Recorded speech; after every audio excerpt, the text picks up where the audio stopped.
I do beg your apologies and indulgence.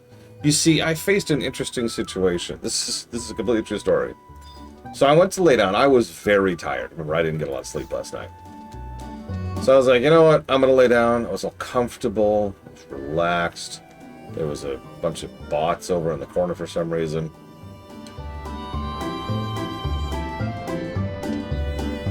And then, the dog started barking. Now, to be very clear, I don't blame this on the dog. I don't even blame this on the people who left the dog outside when they left to go to the museum. But the dog was outside. So it was now my job to, you know, let the dog in, which meant getting out of bed, my very comfy bed, going downstairs, letting the dog in, giving her scritches, coming all the way back upstairs, and then laying back down. Now, I don't know about you guys. I have this thing where I basically can't fall asleep unless I am, like, in the zone for it. Doesn't matter how tired I am. Being tired is not a part of the equation.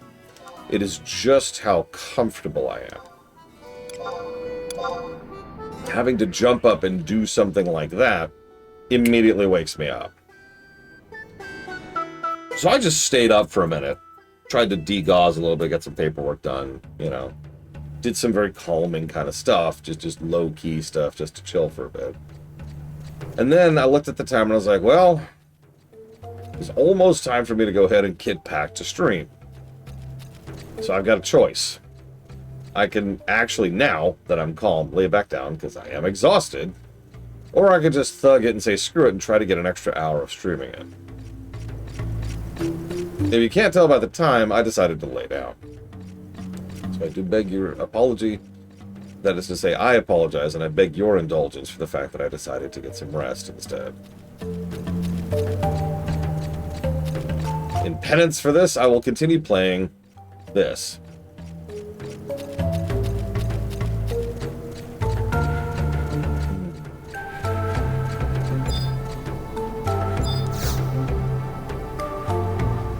Oh, dude, Dream Whisperer, this freaking heat. Our electric bill has not been happy, and I'm the one who pays that. Good to see you back. Master Lecco awaits you in Heaven's Tower. Please, come with me.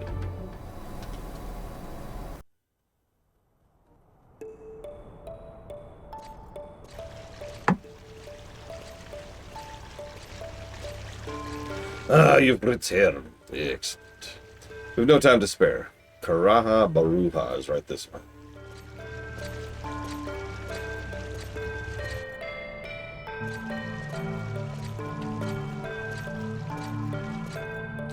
Well done. So these are the remains of Glepnir. Still much noise unknown to me. Can I truly restore it once more? No, I cannot afford to doubt myself. I can do it. Must. Shall we begin? Oh, this is my old friend Rabble Akbal. No, Warlord, I should say. It's been a while. Raha Baruha. We've just delivered the minister the ingredients he needs to reclaim Glepnir. Good work, Lecco, Lawrunner. Minister, the fate of our nation hangs in the balance. I need not tell you how important it is you succeed in your efforts. Thank you. You have served us well. You're welcome. Can I go? Your popcorn is crap. A moment, if you would. Before you take a leave, perhaps you'll allow me to clear up a few lingering concerns. It's nothing to do with research. No, these are merely personal curiosities. You need not feel compelled to answer. For the longest time, Star Sibyl refused me access to the Book of the Gods. Odd, is it not? Why give me her blessing to begin work, only to forbid me to complete it? But the other day she said something curious. She said it was you who convinced her so. You spoke of things so horrific, so frightful, she was convinced that the tome must be kept far, far from my sight. And so I asked, why interfere with my research? What are you plotting? Who are you? The Robel Akbal I knew was a gentle, free-spirited soul, as different from you as night is from day. Nor is that all. The information is classified, released only to us in the ministries and the Army's high command, but as word has it, he fell in battle not long after the war began. I too once burned with the same passion, the same sense of purpose I see in you today. That man is no more. There's only a deep remorse and self-reproach that drives me now. I too have a mission of my own. There's a life I must save, no matter the cost. And I plan to save you from yourself. You speak as if I intend to die. You would tell me otherwise. But how could you know? I am the Warlock Warlord, and none other. I am he in name, heart, and mind. Everything else I might have once been has been long since cast away. When justice is served, you'll have the answers you seek, if you choose to face them. Yeah, I've actually always liked the FF14 take on the Black Mage. Rather than just a practitioner of offensive magic, they're, well, honestly, they're kind of like a WoW Warlock, right? They delve into stuff that is legitimately dangerous and terrifying for the greater good in order to try and help people. It's not long now before our final battle is upon us. The very survival of nations is at stake. Whatever lies ahead, this much I know. I want you at our side to the very end. As a fellow comrade of Windrest, I want you to have this. May it see you through the coming storm unscathed. Yeah, I do too, Mr. Red. I mean, I love Death Knights. What the hell do I know? Oh. I know you're busy in ESO, but I'm going to toss you an invite anyways, just for the heck of it. Do with it as you will. To use another example, Dark Knight from FF14, but actually the Black Mage from our FF1. Remember her? The Necromancer? The whole idea was that she was a good Necro in a setting that barely understood necromancy. I was actually rather proud of that character. Though she didn't do much in terms of overall character growth, I spent a lot of time on her characterization.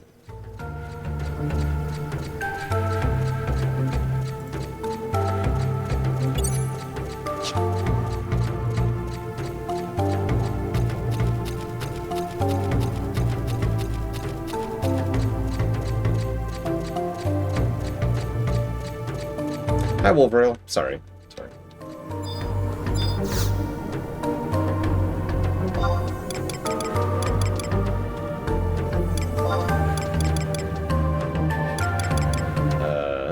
I guess... Okay, yeah. I'll just do this.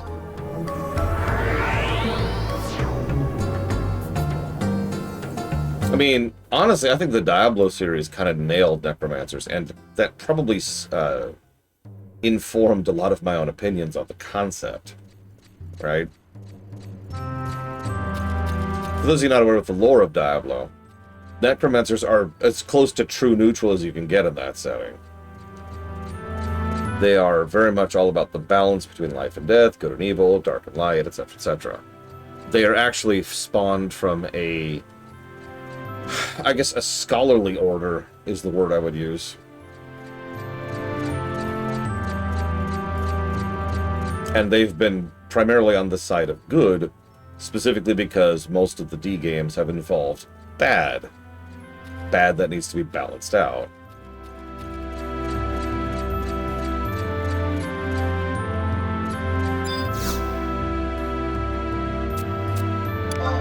Hey, Zara. For the longest time, when I was building my own setting up, necromancy was going to be the healing magic. I ended up changing my mind on that for various reasons, but...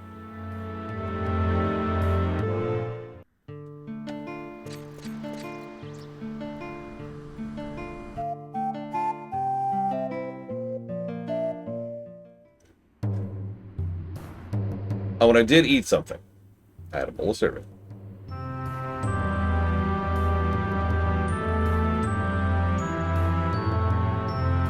I wanted to actually eat something real, but again, I'm trying to save money right now.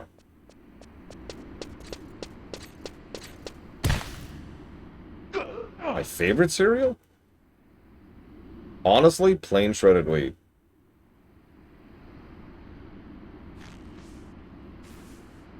Runner, it's me. Remember me, don't you? Oh, please tell me you do. Yeah.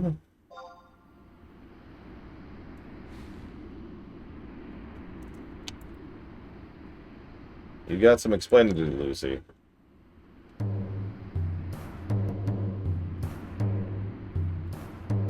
What about our tag team duo? Future Fabulous, you remember that too? glad to see your memory's still intact. What? Rather than try to explain, I think I'll just show you what's been happening. Come on, follow me. Okay. Crazy girl gonna crazy.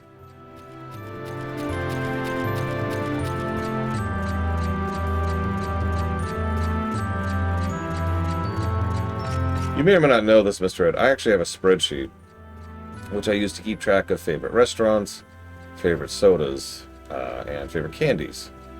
I should add cereals to that list. I should just start going down the list and try all the different cereals, even ones I wouldn't normally try, just to see if there's something actually really good out there. Because I'm a geek. I like categorizing. I do. I like hard data, is actually a better way to phrase that.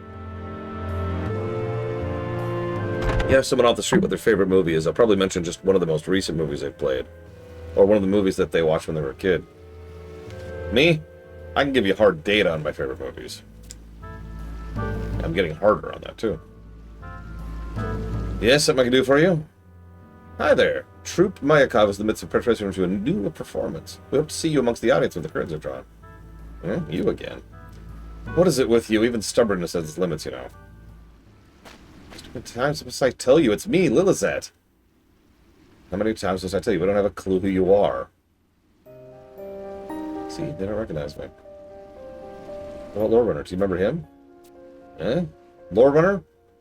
You stumbled into the trap we laid for the cat out in Jugner Forest? So we don't know you, we don't know him, we don't know cats. How many times do you want us to say that? Now, away with you.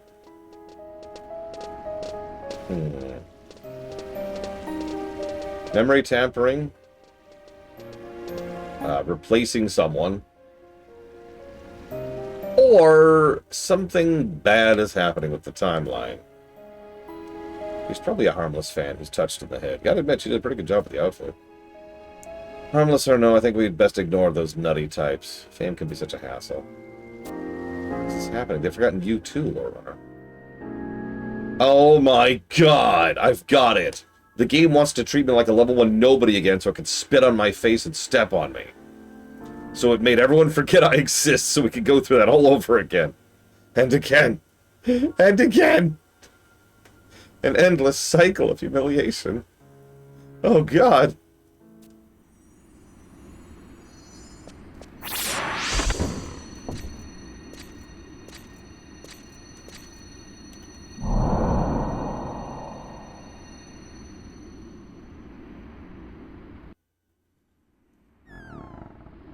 It's obviously him. Mr. Mayakov. Portia. You remember me, right? Right? What's gotten into you these days? Lilith, you're one of the most talented dancers I've ever taken under my wing, but at the same time, incredibly uncouth and unsophisticated. You must learn to embrace the grace and elegance of dance in everyday life like I do. After all, those who wish to master dance must allow dance to master them. Jesus Christ, that's hard to read.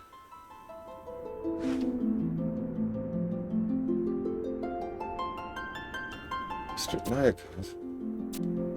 How have you been keeping? We were discussing the routine for the troupe's next performance. It'd be lovely if you could join us. In times such as these, at least our troupe can do is put on a show that'll dampen the hearts of the citizens. We even received the backing of Sir Ragelis. And she's crying. Because, that's her mother.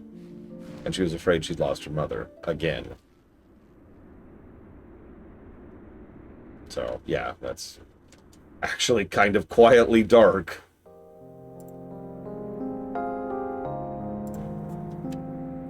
Forgotten who you are, you say? Are you absolutely certain? Weren't they just pulling some kind of distasteful prank?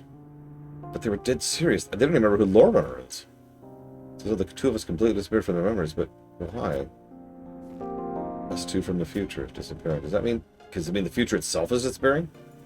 Oh, you're still going on about that. Jeez, Quack. The future doesn't exist. Come on. Sir, you have to admit, many strange events has taken place since Lilizet joined us. The strangest of all being that time back in Laval when Sir Ragelis was struck down by purple-garbed fiends. Moreover, many is the time when Lilizet has displayed knowledge of things no ordinary person could know. There's something well beyond our comprehension taking place. Alright, you're from the future, whatever. I will share with you what I know. It would seem the mysterious pair dressed in purple, their wardrobe coordinator should be punished, by the way, has been on the topic of many discussion amongst the knights lately. A knight friend of mine said the royal...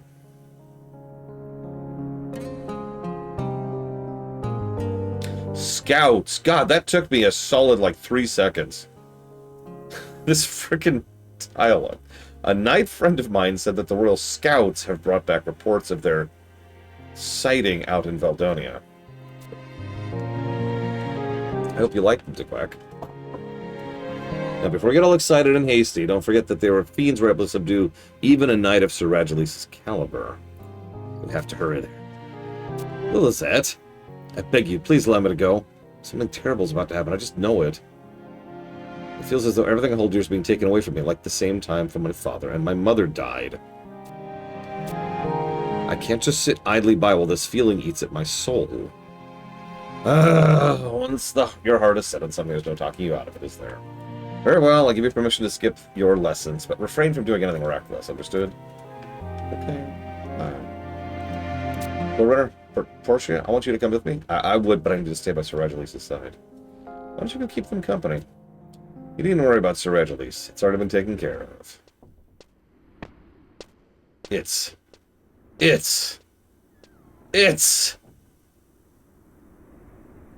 I have no idea who it is.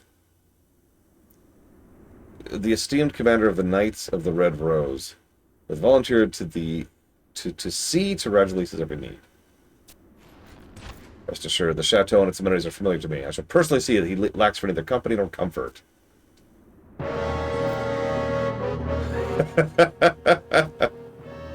Sorry, Portia. It was a proposal from General Clothrow, and I couldn't say no.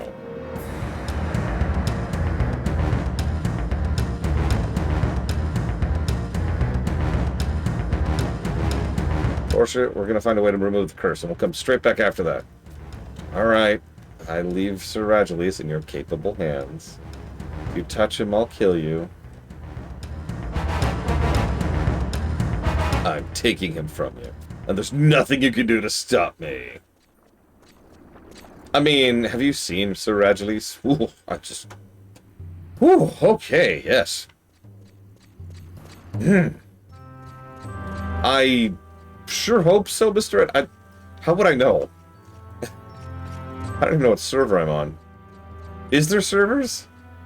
Linterval, help! Ah. We lost Bladetoval.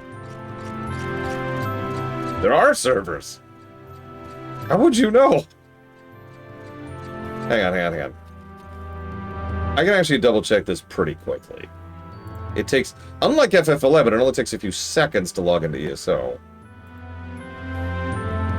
Alright.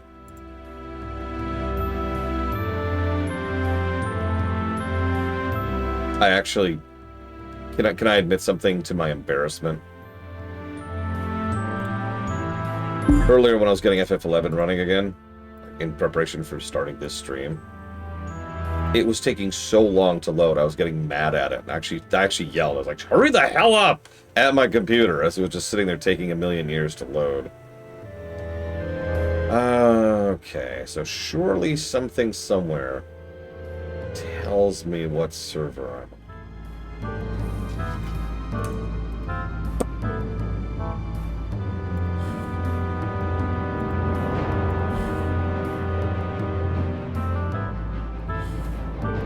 I'm not seeing anything.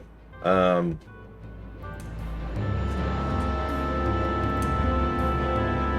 on, let me log in.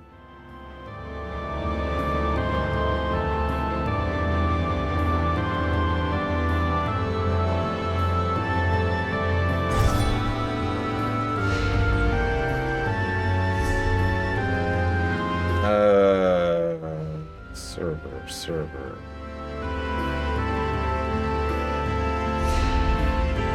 At an absolute bare minimum, I want to be champion level 160 before I start, Mr. Red.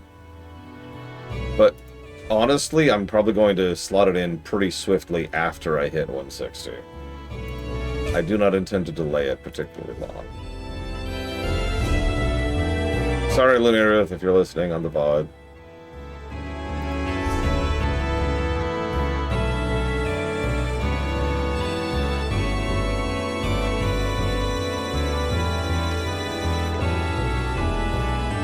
The problem is I don't know how long champion levels take to grind up, so I'm ignorant.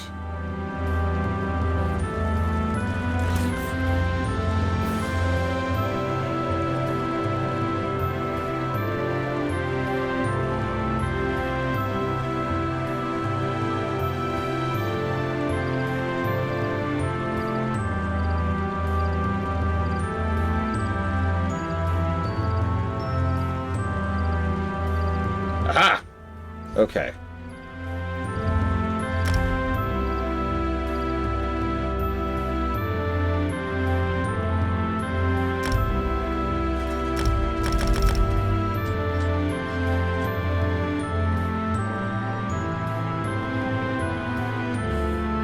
Okay. Aha! We are on NA. Apparently there are 2 servers. Exactly 2. NA and EU.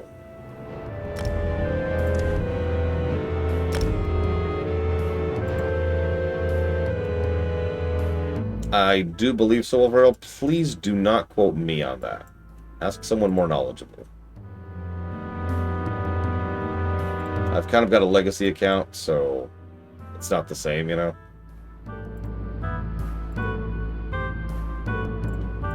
Okay, what the hell? Like, I've been playing ESO for a while, so...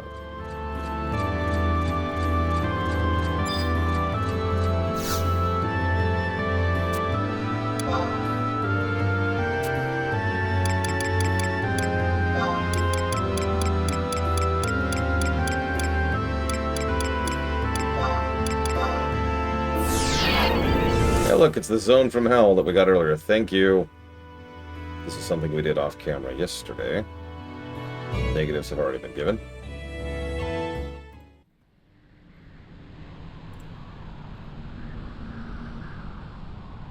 Oh, goody. This is our first Cait Sith step. First of, like, 4, by the way.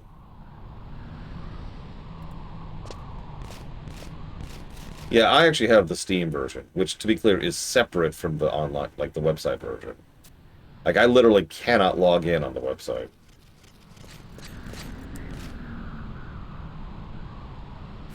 Such a bleak, desolate place. Are you familiar with this region, Morgan? More than I'd like to admit. Considering how expansive the glacier is, it wouldn't be feasible to wander around aimlessly hoping to stumble upon a clue. I say we investigate each of the magic towers and...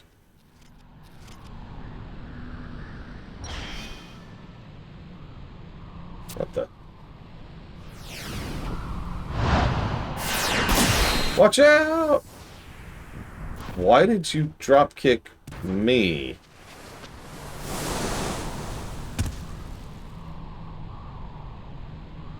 I'm pretty sure you did more damage to me than the cat would have. You owe me lunch for that. I think you owe me lunch for that, Lila said.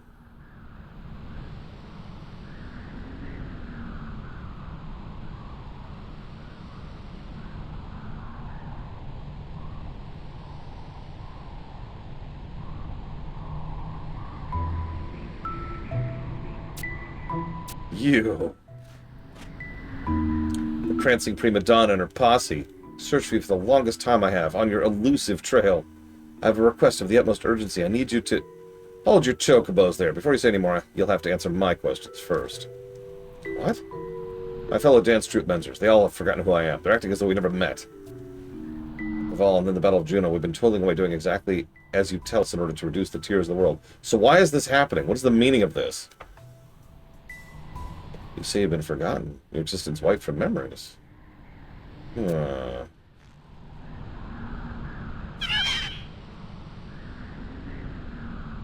Okay. Shock, horror, the situation we'd feared. There's a traitor in our midst, a turncoat in our ranks. If you don't mind asking, what is this creature? Some variety of cat? What's causing all this? You know something, don't you? I suppose you could say that, but if you do exactly as I say, heed my request, your friend's memories of you will be restored. Probably. Maybe. Perhaps. Better to hear with you. When old do you think you are, acting all suspicious and secretive and never giving us straight answers? For all the drudgery you make us do, you've hardly ever given anything in return. That's awfully presumptuous, don't you think? We're not going to put up with it anymore, you hear? Ever since we arrived in the past, we've been scurrying about without cease, trying to put things right. Isn't that so? Yeah. We have the right to know what's going on in our world. Yes, this is true. Your words can't be denied. These adventures truly be the ones spoken of in prophecy? Very well, I place my trust in you, but in return, you must be willing to offer yours in return. We scratch each other's backs. I make no promises, nor do I know for certain what will come to pass, how events will unfold. Even knowing this, are you prepared to tread the same path? Walk hand in hand. To be honest, I'm not following much of your conversation. If I were to trust you and do as you say, would it lead me to a cure for Sir Reglis? It might. What do you think? We did, Triaxia. Fantabulous. Listen then to what I have to say, my plea. I ask for your cooperation in rooting out the traitor amongst the Cait Siths, detecting the defector. Traitor? Yes, I have reason to believe our secrets are being leaked to the enemy, our mission compromised. At present, all of us should be on standby at various locations throughout the glacier, awaiting instruction. Your task is to locate the remaining 5 Cait Siths, and attach one of these to each of them, nice and secure. These are? They're bugs, obviously. Shadow bugs, devices used for surveillance, monitoring, movement. With this, we can observe the comings and goings of each individual Cait, and ultimately ferret out the traitor. Catch him or her red-handed. Understood. Very good. We'll gather at the South Tower when you finish the task. Accomplished your mission. Hello, Ross.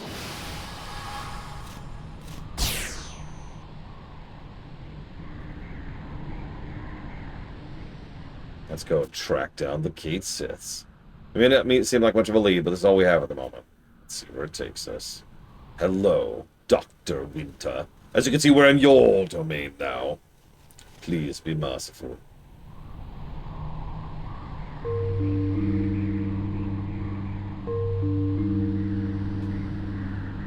When the Harbinger cometh, the champions of the dawn shall descend. The Maiden of Dusk shall descend. Oh, merciful Altana, which of these is the will of the world? Hi. Hello, I'm the will of the world. Nice to meet you. Sure. Whoa! Okay, so, alright, give me a second.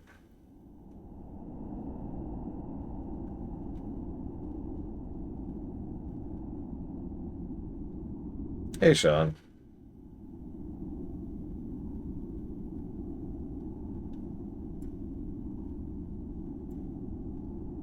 Yeah, it shouldn't be a big deal, honestly. What was that, Ross?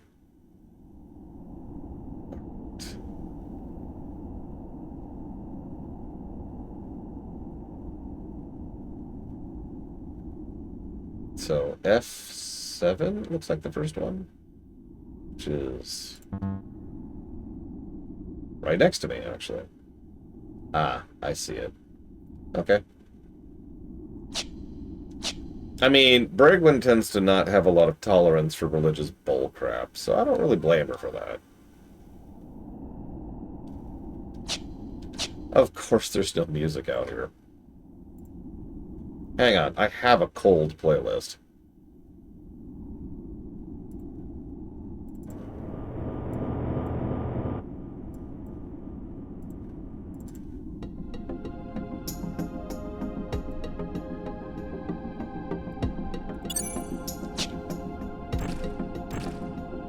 I actually had a random thought while I was chilling and trying to degauze a bit so I can get back to rest. I was wondering if it was possible to have good quests in a game like this. You know, quests that would be honest-to-God positives. On the gameplay axis, excuse me. I don't mean this as an unkindness, but I'm not sure it is possible.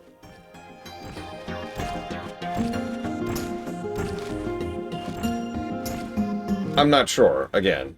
I mean, how many FF14 quests are net positive on the gameplay axis? Hint, it's not a lot. But rather than FF14, what I was trying to think of was Asheron's Call. And I was trying to think if any Asheron's Call quests, or dungeons, or levels, or whatever, would have been a net positive. I could think of a couple. Most of which were ones that did some very fun and creative stuff with the visuals to try and create a specific effect. If I can use a comparison.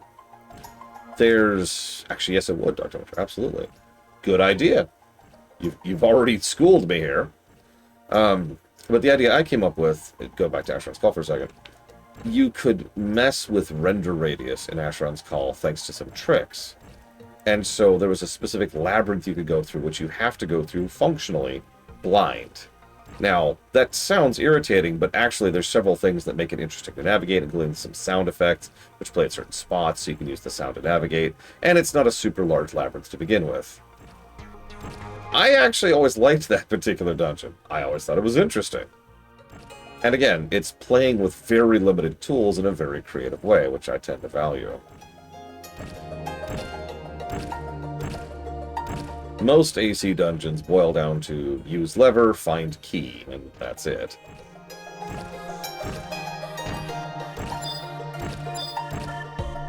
And that's a little harder to do good stuff with. I don't know. For real, start addressing your questions to Blato. He's way more knowledgeable than I am.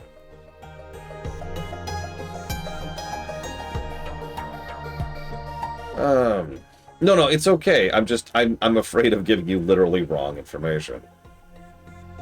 I played an Argonian because I wanted to play an Argonian. We picked the Ebonheart, whatchafig, because we thought it was one that would be a good story arc. I don't know if these two things are related, you know? Like, I don't know if we were stuck with that. What am I doing? Okay. Talk to... Try.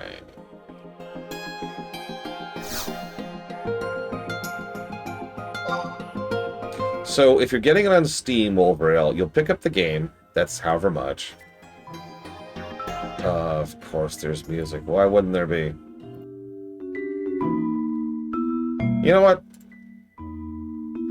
I disagree. There is no music. Back to Donkey Kong.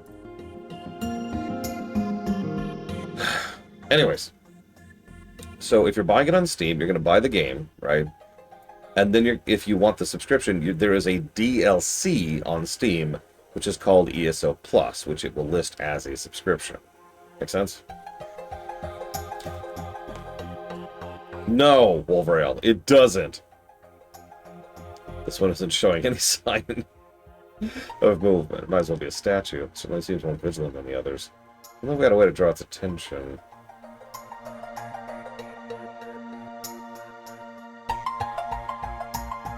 How about this? What is it? What's it do? It's an enchanted item that gives the wearer the power to transform into a cuddly, chirping chocobo chick at will. That's useful. Oh my god! High-pitched chirp of a chocobo chick will surely draw its attention. After all, no self-respecting feline could possibly resist such delectable bait. Yeah, why does she have that on her? So I have 1 minute to do this.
Race only matters at endgame. So I would only pick something that is cosmetic, Mr. Ray. Which is true in most MMOs.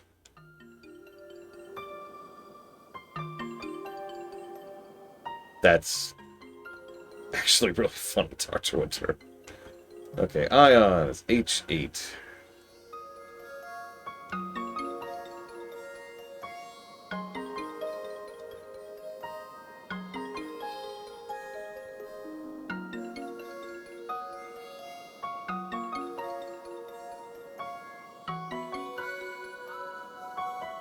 You can look hot, you can look cool, you can look humble.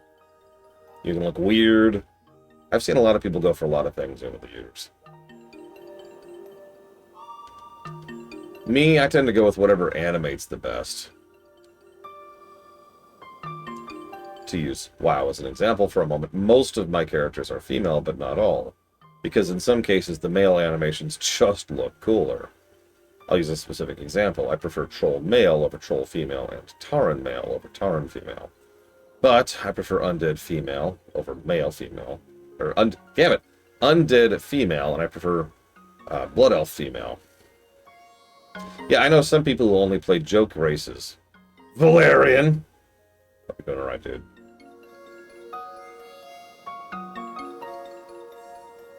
But for real, there's a reason joke races are usually included in MMOs. It's because there is an entire group of people who will pretty much exclusively play joke races.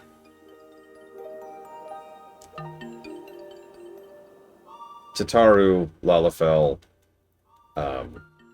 you're fine, Wolverine. You're fine. You're fine. It's like right there. How do I get down? How do I get down? Ugh. Gnomes over in WoW. Of course, I can't think of any other. EQ had a lot of joke characters. For the two of you in chat who've actually played EverQuest. Ashdun's Call was actually considered rather revolutionary at the time. This is not a joke. Because there was 3 races you could pick, and they were all human.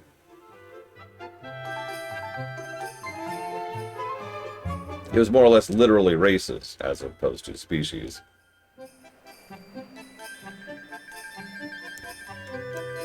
There were differences. It changed your skills, your history, your starting location. But you're always human.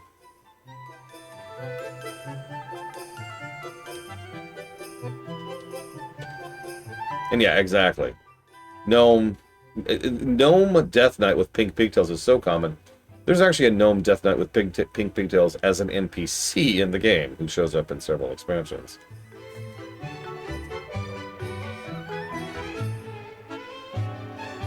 When the Harbinger cometh, la la la.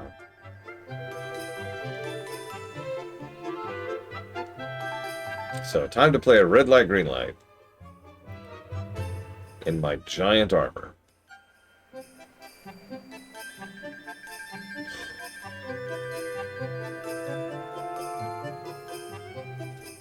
And immediately fail.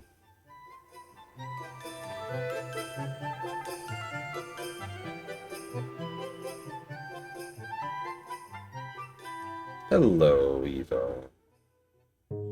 How goes the indie dev mines? Okay, looks like we do 1. Okay. This individual quest or the whole thing? Keep in mind there are 4 Sith quests. You're not supposed to turn around immediately after. God damn it, that's just bullcrap.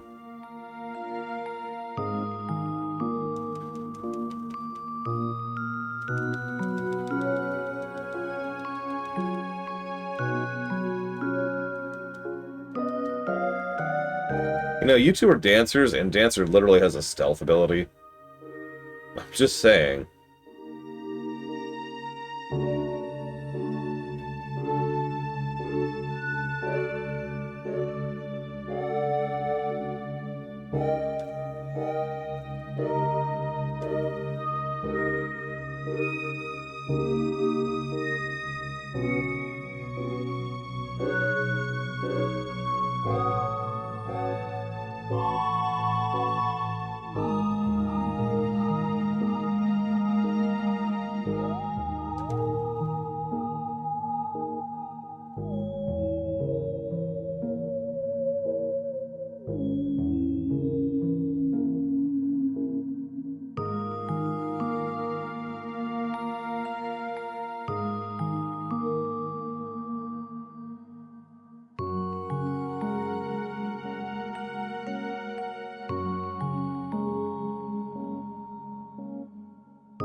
listening to him.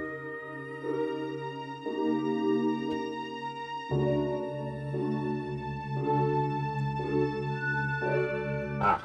Okay. Okay, this is disgusting. I shouldn't have to get this close. Come on, game. Throw me a bone. A cat bone? Something.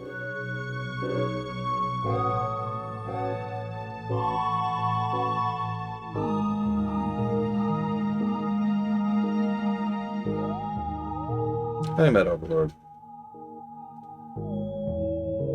Oh, come on. How much closer do I have to get? There. Jesus, come on. Okay, next.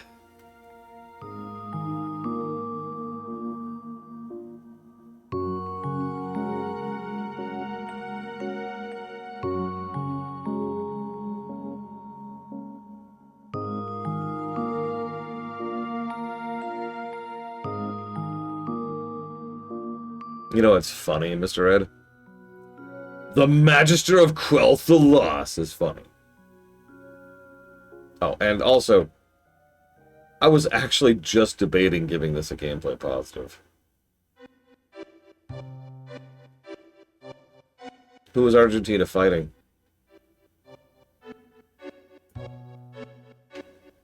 No, I was. I was literally just talking about how in a game like this, I swear I didn't do this on purpose. You have to be creative to make a quest that's worth a damn. Yeah, bye, England. So England's out and France is out. So what is that? Argentina versus Spain? That's going to be fun. So, you know, having to do some kind of interesting, specific, like, little mini-game things is interesting. The problem is, you gotta make them good. I mean, Spain's gonna win. Come on. And I noticed that the next one of these is also a red light, green light.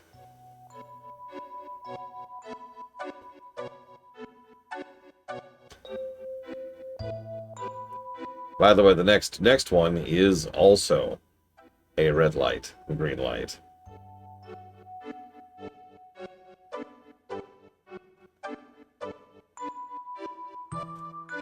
Oh, hey.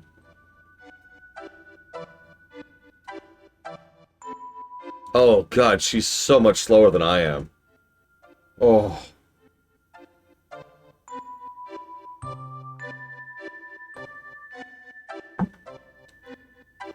You know, honestly, I was gonna say this isn't too bad, Mr. Red. You know what makes it bad? Because it's specific. It's always specifics, right? So for those of you who haven't caught this, the Cait Sith has the ability to just turn around immediately after turning back. And that's bullcrap. Because what the game is training you to do is to move the moment the Cait Sith turns around. But if the Cait Sith turns around and then immediately turns back, it's a gotcha. It's tricking you. And that makes sense when it's, you know, a 10-year-old kid playing this game on the schoolyard. And it's much less tolerable when you're playing a video game where the computer is essentially cheating and forcing you to start all over as the consequence of penalty.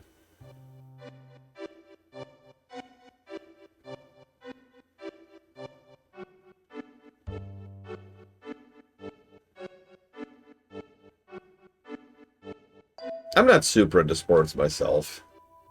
There are a few individual... Yes, Mystic Maker. Oh my god. There are a few... It's actually much less bad than it used to be, but... Like I said, there's a few individual sports that I tend to get more into. Football just happens... That is to say, European football happens to be one of them.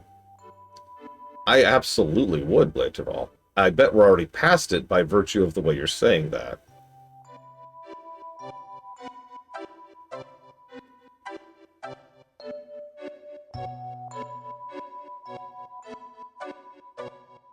See, please keep this in mind. If I screw up at this point, I have to do this all over again. Which is why I'm being very patient. Oh my god. You know what this reminds me of? when you're controlling Sid in FF9, if you know, you know. I hate that minigame, by the way.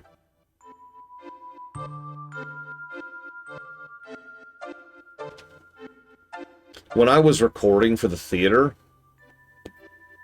I had to do that in one shot because I was recording.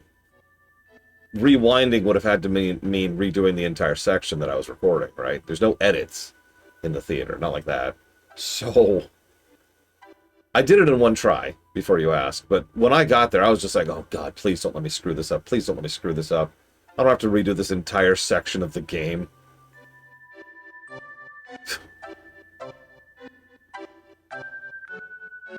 It was fine. But good lord. Alright, I need to go down another step, which looks like north.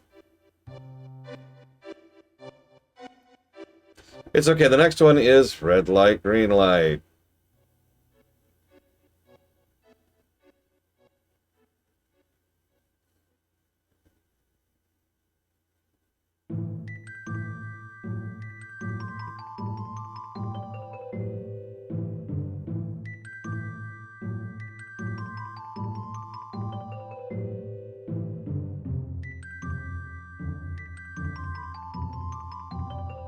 Really, Ross? That's funny.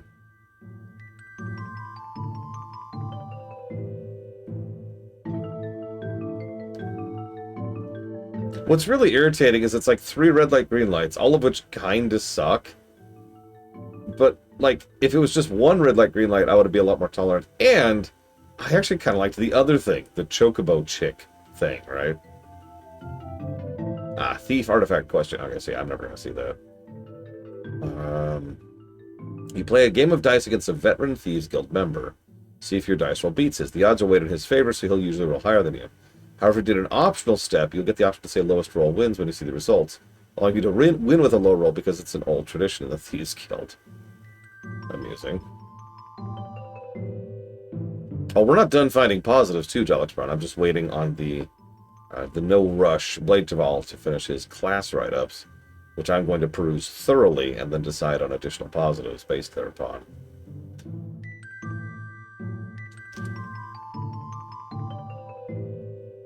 And then we might be done with gameplay positives.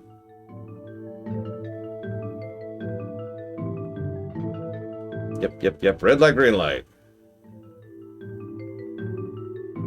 Oh, wow, Mr. Baker. So, yeah, here we are again.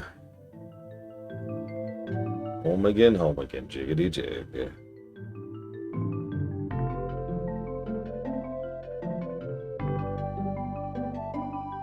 An MMO bias against the game? Do you mind explaining what that means? Like, clarify if you don't mind.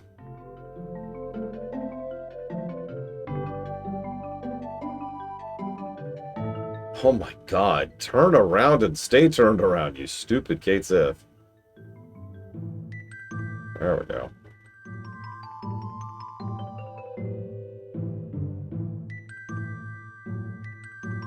Am I against the MMO genre as a concept? Or am I holding that against FF11? I'm guessing you haven't seen my FF14 or WoW reviews, because those are the 2 highest scoring games I've ever reviewed. Now, granted, the MMO scale is a little bit different, but pound for pound, WoW is probably just objectively the best game ever made. And I have no real problem saying that. So I'm going to go with no. I've also reviewed STO and Tor and Guild Wars 2, and pretty soon ESO.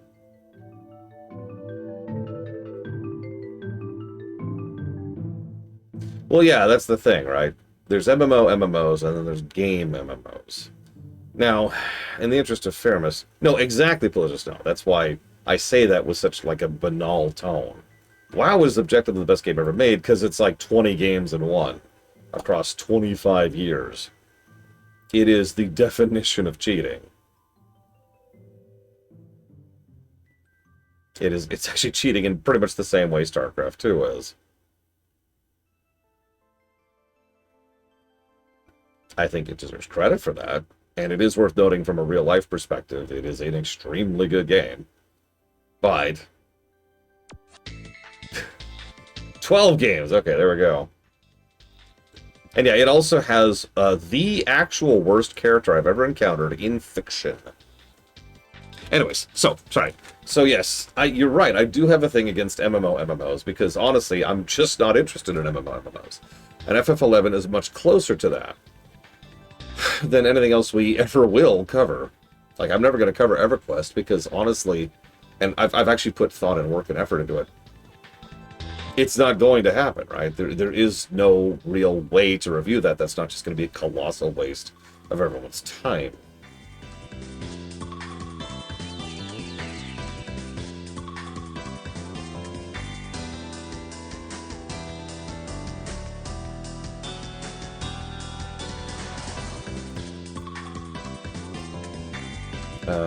Where? Oh, there. So that's going to be...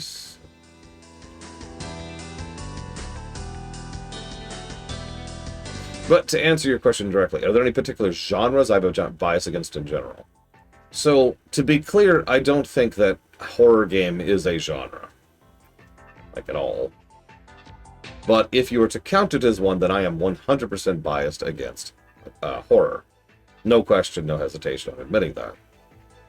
I will vociferously fight against the idea that that colors my review, because I have done plenty of good reviews on horror games, and indeed, I've got 2 more coming up, and then we'll never do a horror game again.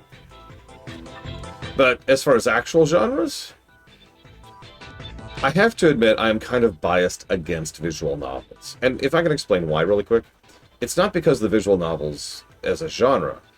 It's because visual novels are not...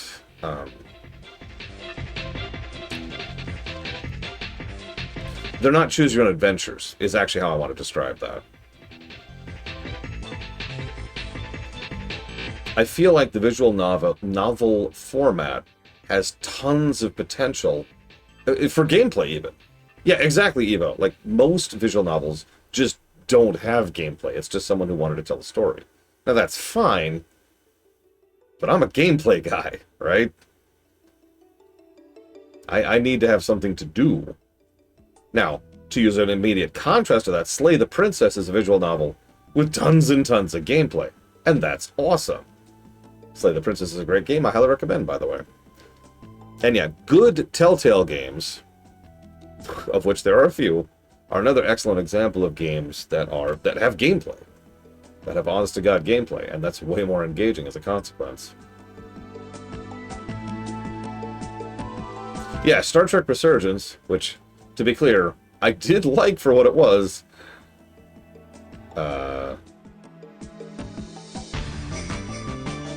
Was not... Oh, I missed one. I missed one. Whoops, my bad. I liked Star Trek Resurgence. I did. But it basically wasn't a video game. It was an episode of Star Trek.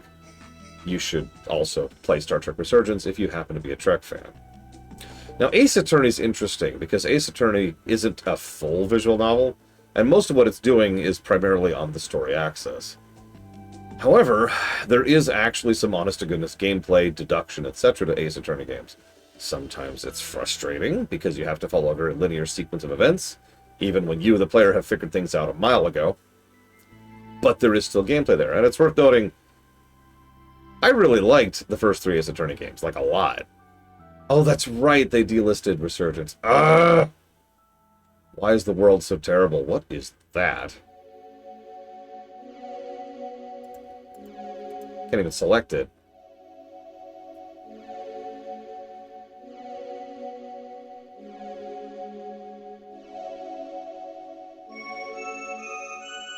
Well, like, another thing, I mean, if you'll forgive me, I've been hearing this argument for basically years at this point. Because the world is horrible, Evo. I have heard the argument, very specifically, that FF6 has no gameplay.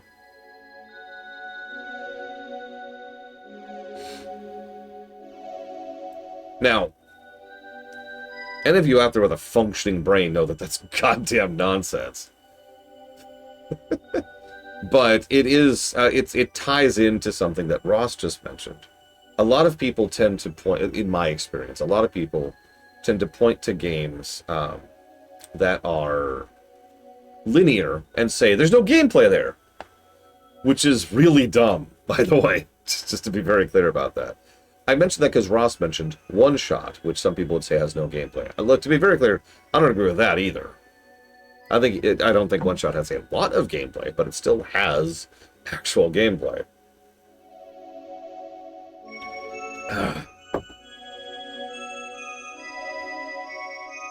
So yeah, now we're going to use the blow thing. Blow dart. Blow hole? Whatever. No, exactly, Trihexia, which was the actual argument that was being made.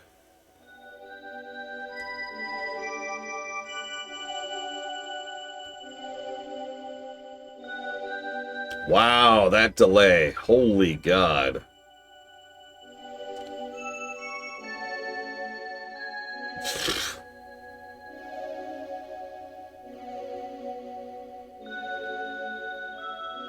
By the way, the guide literally says it just moves back and forth in a seemingly random pattern. Just keep using it until you hit it.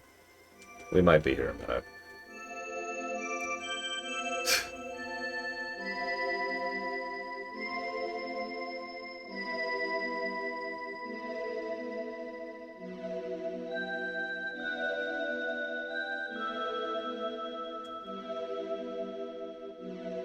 Damn it. I'm just gonna have to get lucky, aren't I? Like that! Okay.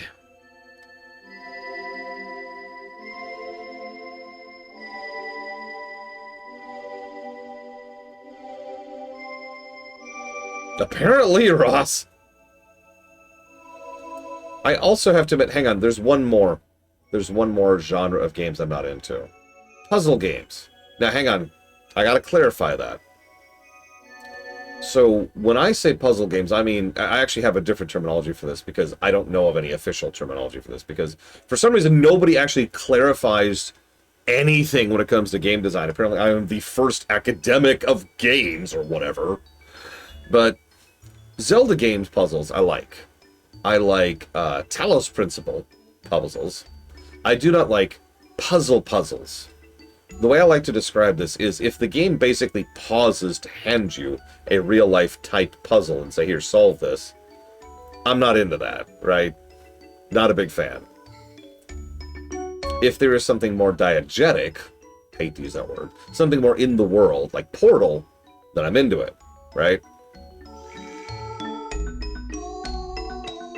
Well, no, because Lufia 2 was fine, for the same reason I just mentioned.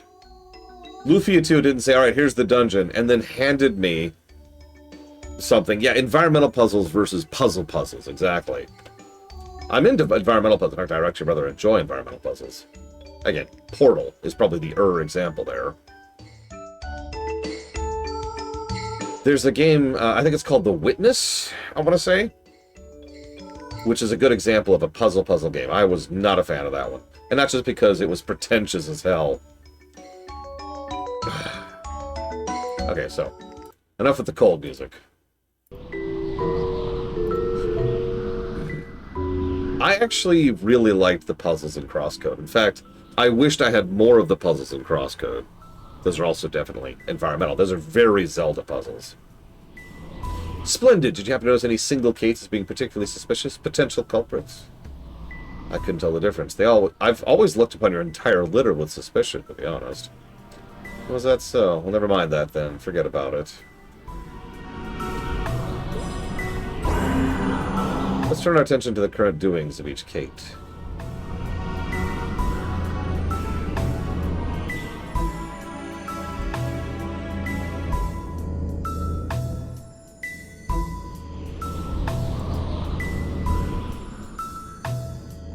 Hi, Elizar.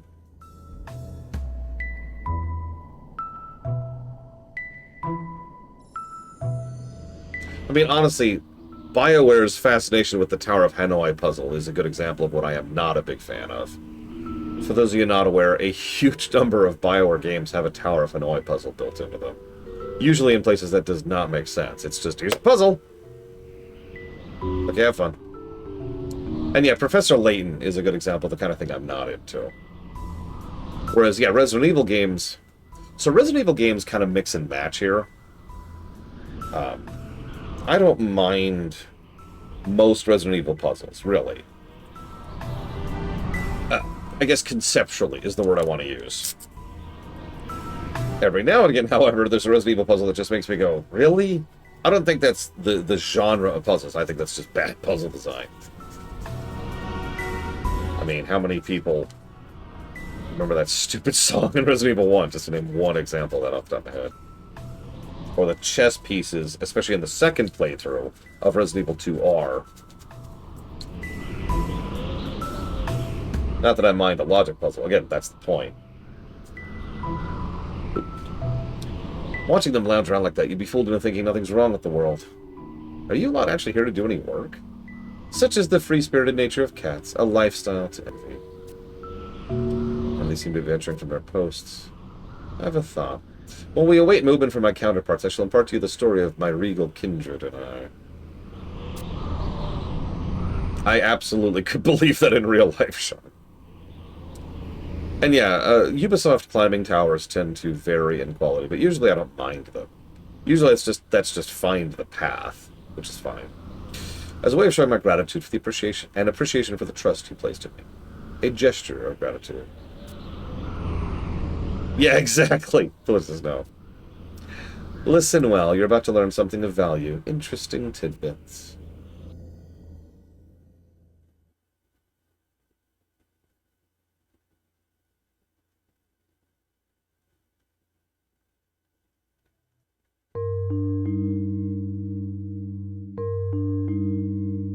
You came here from Vana'diel of the future, the year 884. Hey, it's the first time I've seen that. To be precise, by way of the cavernous maws. Upon our meeting, I would beseech you to assist us in reducing the tears of the era, alleviating the pain of wars. In other words, help us guide the world along a path of peace and prosperity for the children of Altana.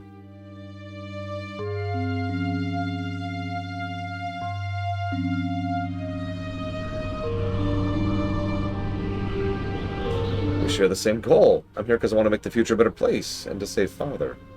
We know of your mission well, continuing the story a long, long time ago, or in the distant future. And far beyond the horizon of time, there was a beneficent soul possessed of boundless love and compassion. She lamented the suffering of the Great War and the dark future it might entail. The intensity of her grief was such that the land is said to have trembled.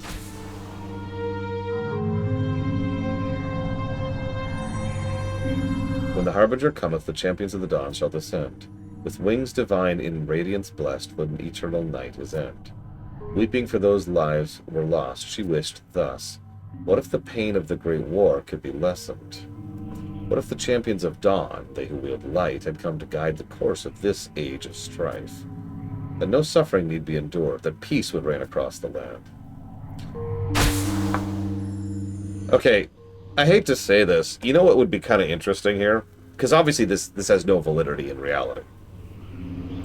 But considering my character, canonically, is my FF14 character who has ended up here by accident, wouldn't it be interesting if we were dragged here by Altana specifically to lessen the damages done by the Great War?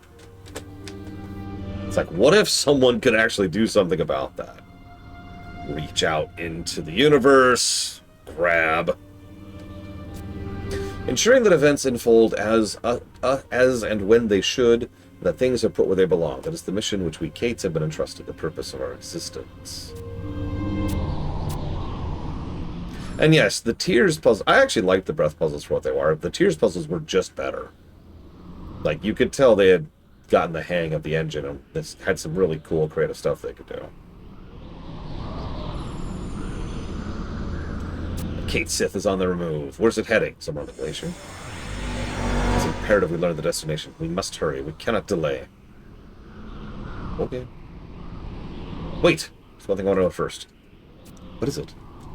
The beneficent soul of whom we speak, one who lamented the suffering of the Great War. Who is she? That would be... She who watches eternal over Vana'diel. Yeah, Altana. Yeah, I caught that already. I thought we knew that. My kindred and I, you see, were born from the tears shed by the goddess. The manifestation of her grief.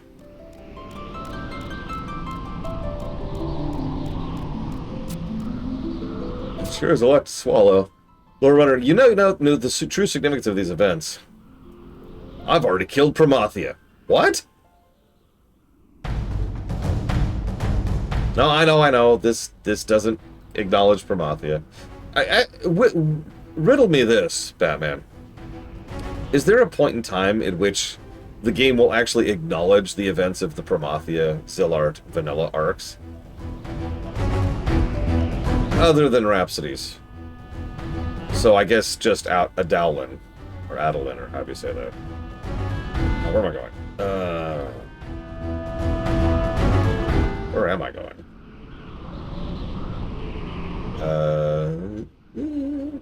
I see it. So how do I get there? Looks like north and then north.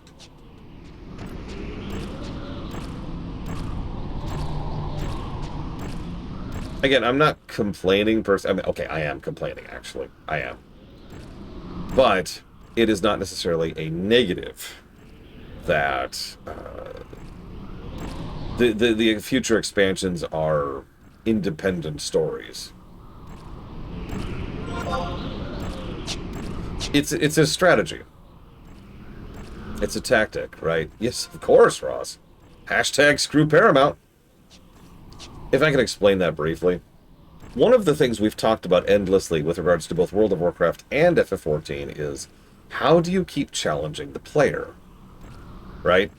How do you continue to make it so that the player is still relevant, but is not just walking over everything in their way?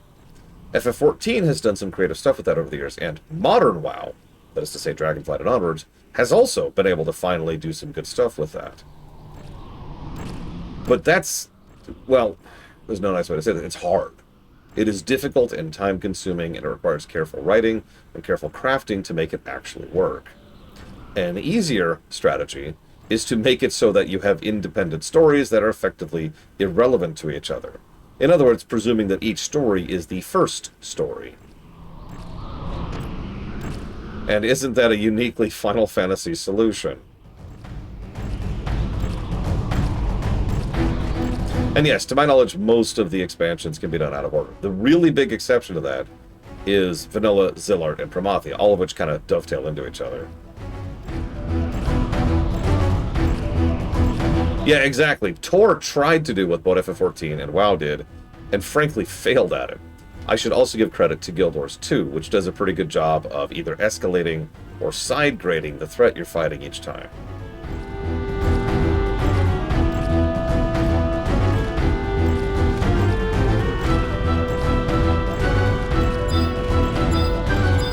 Well, yeah, Rhapsodies, from what I understand, is kind of different from everything else we're talking about here.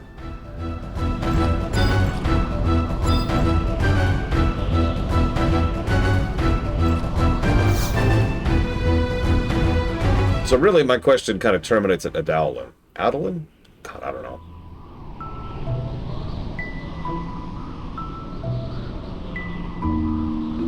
Hey, Zactaft. I do assume everything went well.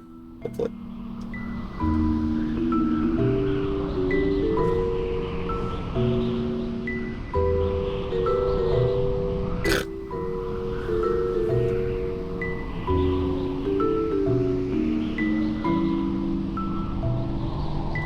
That's a new one. That outfit reminds me of the two we encountered at Laval. Another one of the Spite Wardens. Quite a few, Alex. No joke. It's Sethir. Which is the green one. All the Kates, why did it have to be him? He was such a good lad. So much promise. Hush, keep it down. We're discussing something.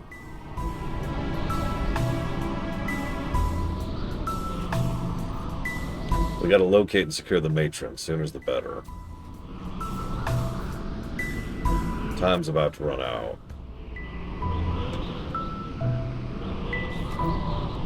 Something monumental will soon take place at Zarkabard, yes?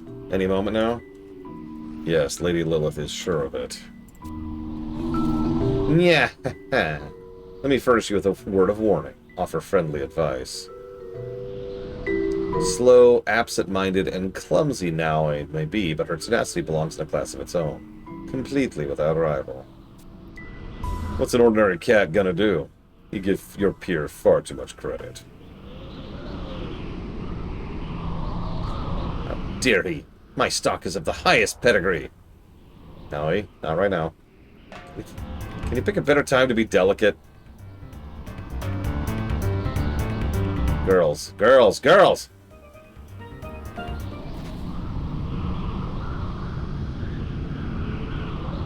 For Christ's sakes. Let me tell you, by the way, Mr. Red, these action sequences, where they do that blur effect, make it really frustrating getting action screenshots for the thumbnails.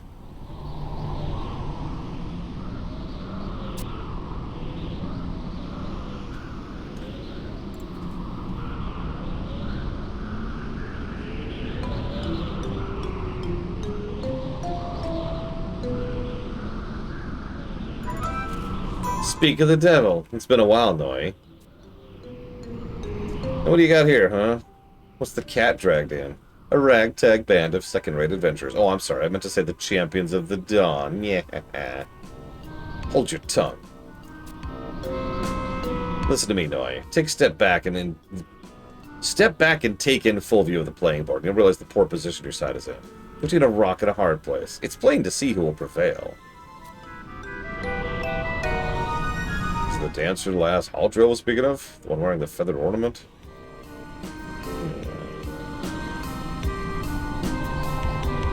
So, which one is it?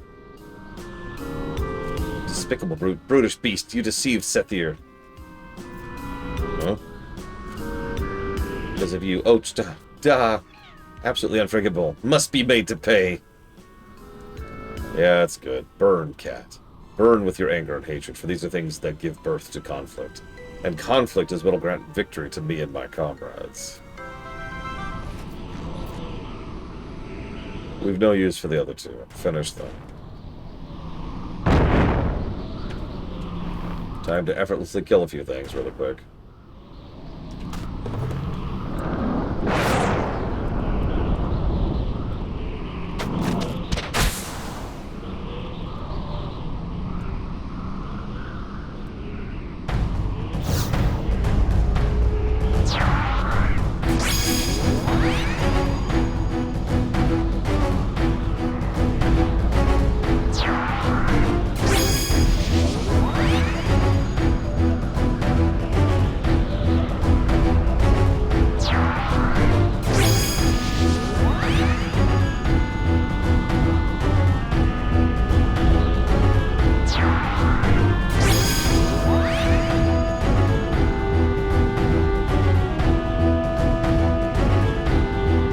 Hey, Righteous Ham, I've been seeing your comments as we go, actually. I appreciate them, as I always do.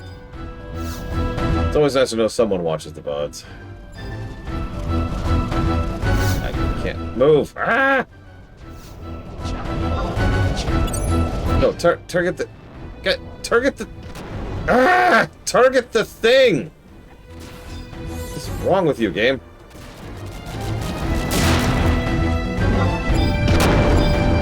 Attack!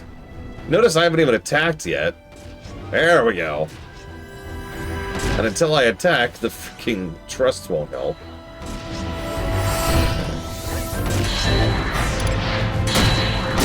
No, you're good, Mr. Red. It's just, yeah. Yeah, so fun fact, when I first was setting up for this run, I wasn't keeping track of gameplay at all. I figured nobody actually gave a damn about the gameplay of FF11, and so I literally wasn't writing down my gameplay thoughts. I was actually convinced to start writing down my gameplay thoughts in what was a private document at the time. And eventually I acquiesced, okay, fine. While this is not a representative gameplay axis, I'll go ahead and write down things as I go.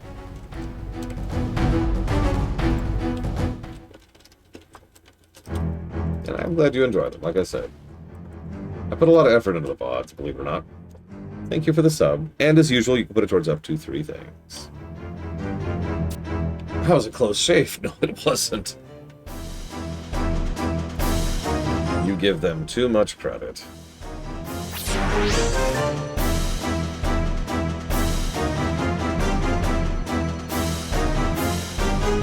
Tell me you don't watch my stream without telling me, Alex Brown.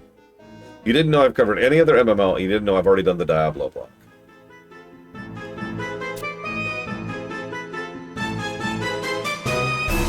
I'm impressed. Let me introduce myself. I'm Larzos, captain of the Bismuth Musketeers and spite ward of Lady Lilith. We stand on opposing sides of the board, but you've got guts. I like people with guts. I got a feeling we'll get along just fine. What's that rumbling?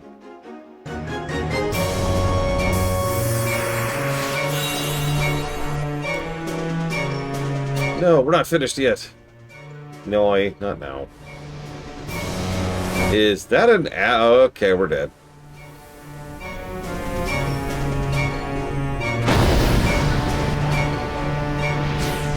No, seriously, we're dead. Or her mother's dead, which sucks. I don't know, what do you like, Righteous Am? FF7R2, Jedi Survivor. To answer you in full, Alex Brown, I have played Diablo 2 R.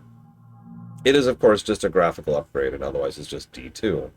Which brings me to my point. So, a lot of people praise Diablo 2 as, like, the best thing ever, right? I am not one of those people. If you saw the review I gave Diablo 2, you notice that I gave it a net plus 67, which is decent. You know, that's not a bad score. But you also notice all of that's on the story axis. The gameplay got managed a grand total of +1. Yeah, Diablo 2 was lucky. Diablo 2 came out when there was a big hunger for that kind of games, and when multiplayer gaming was really starting to be a thing, right? Also, Diablo 2 did something unprecedented at the time. It offered a free online matchmaking service, which at the time didn't exist. Back then, you had to pay for a third party to connect you with other players in various games that had multiplayer at all. So being able to just log into Battle.net and do your thing was huge. So, yeah, D2 D2 is an innovator, very much so. However, if you actually look at the gameplay itself, it's pretty linear. Act 1 is the best act. Act 2 is worse. Act 3 is worse. Act 4 is worse. Act 5 is worse. And it really does. It just goes downhill. One of the things I used to do back in the day is I would slog through normal to get to Nightmare so I could enjoy the game again. And then slog through Nightmare so I could enjoy the game again over in Hell difficulty. I'm pretty sure I wasn't the only person doing that.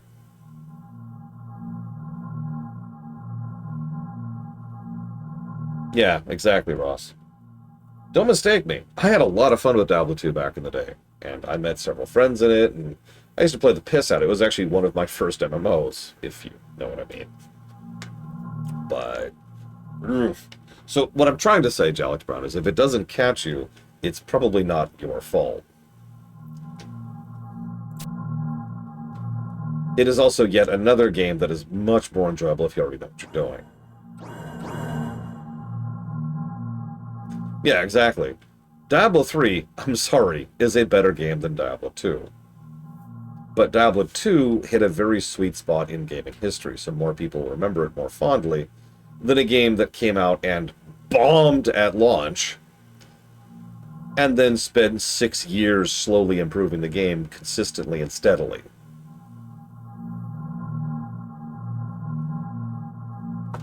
Okay, there we go. Did they save us?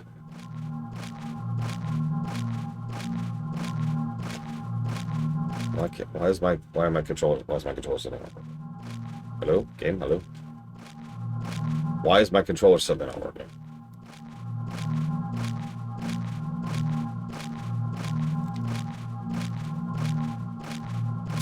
There we go.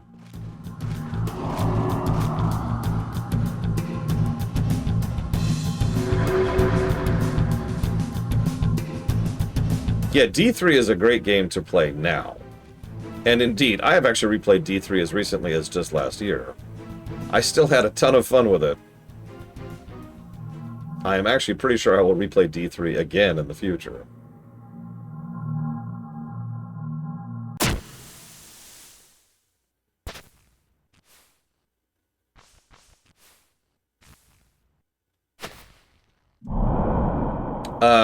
Lunar Silver Star Story. So we've actually already played that. However, Lunar 2 is on the list. So I'll add it to that. How could this have happened? Oh, God, the predicament. I'm stuck. Oh, I agree, Von Falkenstein. Yeah, I'm a little stuck too.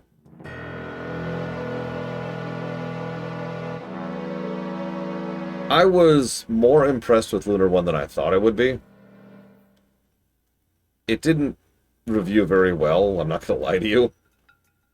But for a PS1 RPG that was originally a I Forget the System RPG before the PS1, it did pretty well for itself.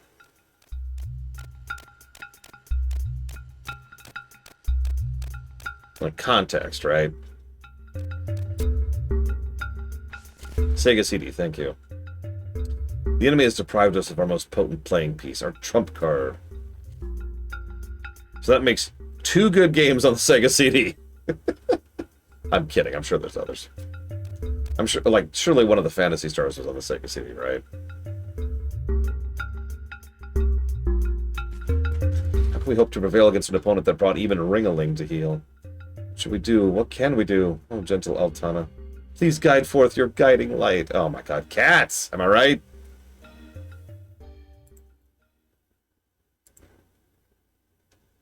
So,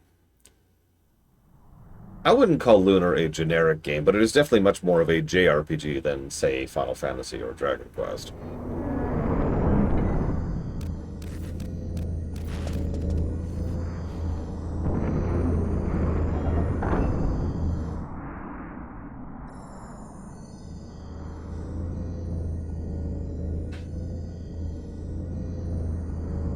Oh, yeah, it's our second showcasing of Lilith.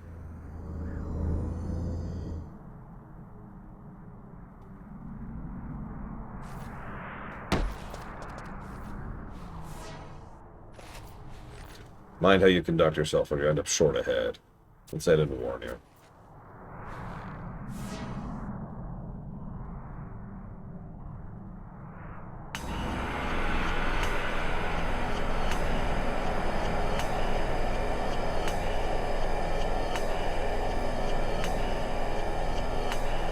Yeah, we're pretty far into this expansion, and we're just now actually meeting the main villain.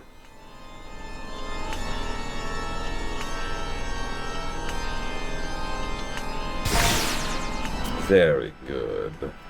If I ask, milady, which is the one you sought?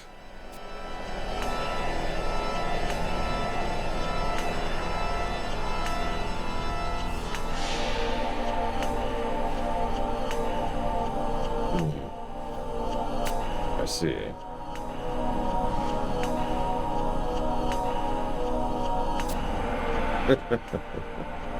Didn't even tell you it's rude to stare. Oh, disappointing. Why, I feel betrayed, even. I'd expected a great deal more sophistication, all things considered. But then again, for what purpose do expectations exist, if not to be betrayed? Even so, this doesn't lessen the disappointment of reality. An unsophisticated, undersized slip of a girl. Hey, unsophisticated, I'll admit. Who you calling undersized?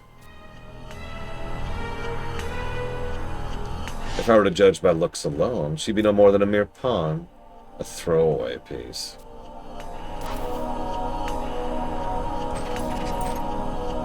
Ain't that a crying shame? Oh.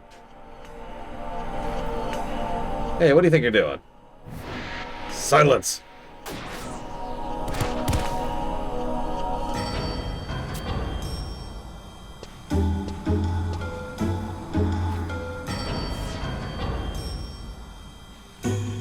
You are welcome here. What? Who are you? Yeah, I'm not 100% sure either. I already have my theory. But I don't have a specific theory, more like a general theory.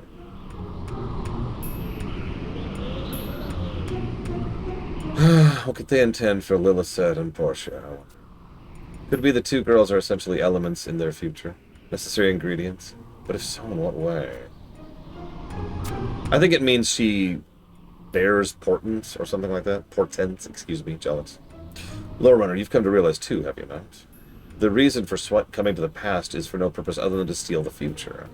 Just swipe it from under our nose. Oh, sure, here's my theory. Lilith is Lilithette.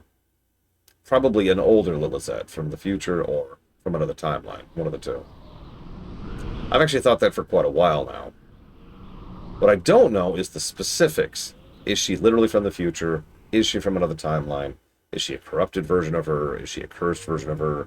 Is she a magical augment of her based on some other thing? I have no idea.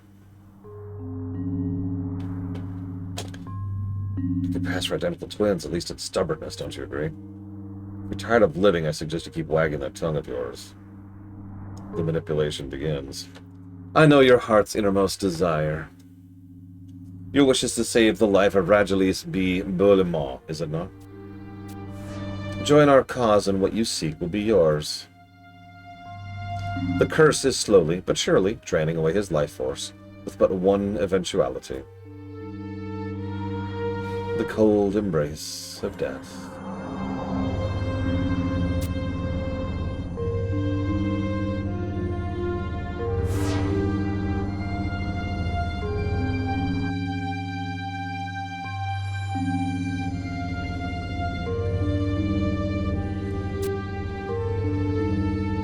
What? No.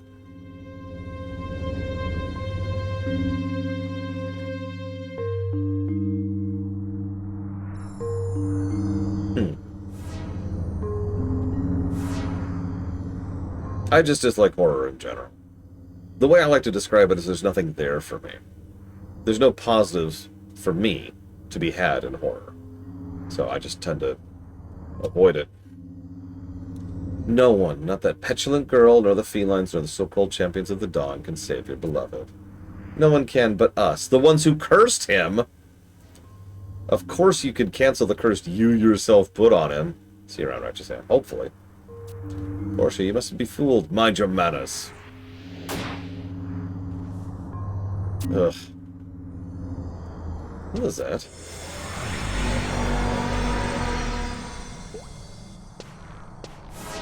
You, of all people, should know better. The wound will cause him unsufferable pain for as long as he draws ragged breath. It'll weaken him with each passing day and break his spirit, and then it will kill him. But... poor misled child. Ask yourself this. Why is it you're disappearing from people's memories? The truth is difficult to accept, but it's resoundingly clear. You're unwanted. You and the future from which you came both will cease to exist. No one will remember that you ever lived. Not even those you hold most dear. The solitude will torment your every waking second until you die forgotten, without a single tear being shed in your name. Is it true? Look back on your past and you'll see. You've always been alone. Nobody needs you. That's why they all abandon you and disappear.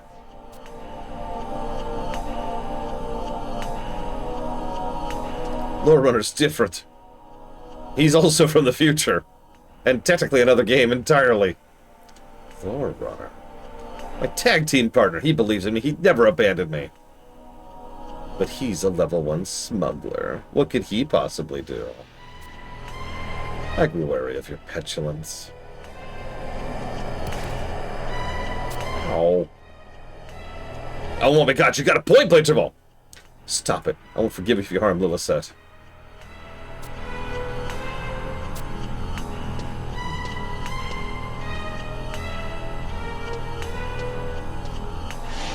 You wish to keep that one alive, milady. Even pawns have their uses. Lock them up in the dungeon. I will abide by your wish for now. But in time you will come to accept the truth in my words through choked tears.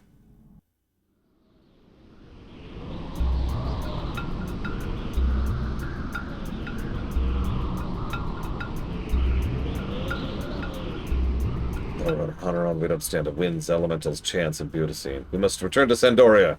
Request backup. But I dread how Ringling might react when he finds out Portia's been captured. Ragelis, Kate says. Oh, well, I might be pronouncing it wrong, too. What the hell do I know? There's no voice acting in this game. The unenviable task of bearing the brunt of Ringling's fury I entrust to you. Thanks.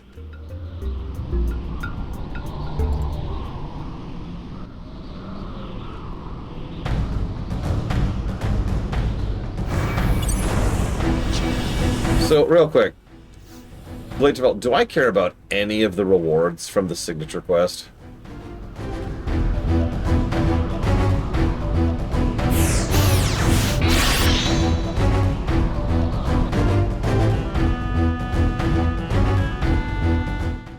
I can tell you what they are if you prefer. I have a list right here.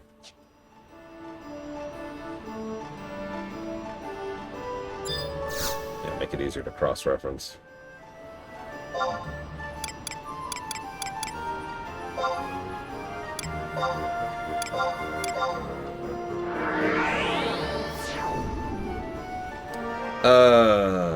Proof of Valor. That's the name of the quest. I'm pretty close to it. It's basically a cutscene ahead of me. I have to get 20 signatures, but if I get 120, I get something. If I get 119, I get something, etc., etc.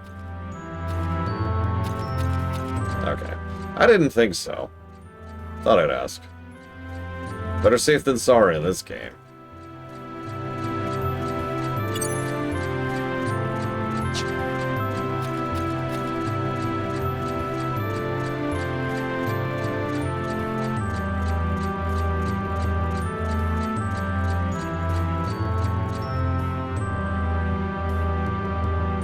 I can only pick one, huh, Mystic Maker?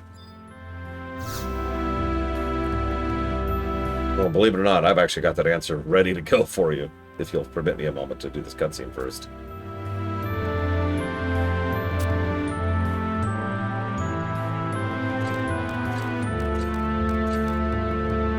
Lore Runner, what brings you back so soon? Where are the others? I thought Portia and Lilith were in your company. And what's this black and white creature? Small details such as my identity can wait. We'll keep until another day. Your comrade has urgent news to divulge into you. Yeah, so your daughter and your wife, future daughter and future wife, have been kidnapped by your daughter's future self. Look, just go with it. I can't believe you permitted such a thing to happen. I'm a level 1 smuggler, okay? I don't want to hear it.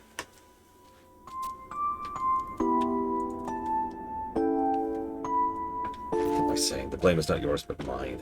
Had I only been strong enough to overcome my condition. I'm sorry. Please forgive my outburst. I need to jot him down as a positive. Ragelis has been weirdly legit this entire time. Honestly, I've noticed that that's a common trend on every expansion from Zilard onwards. Good characters.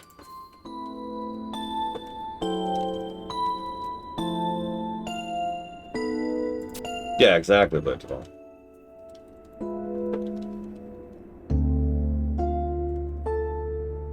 I mean, they're fine, Elizar.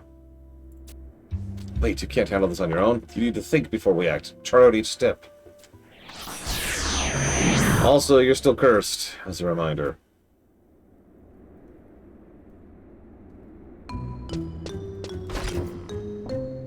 God damn it.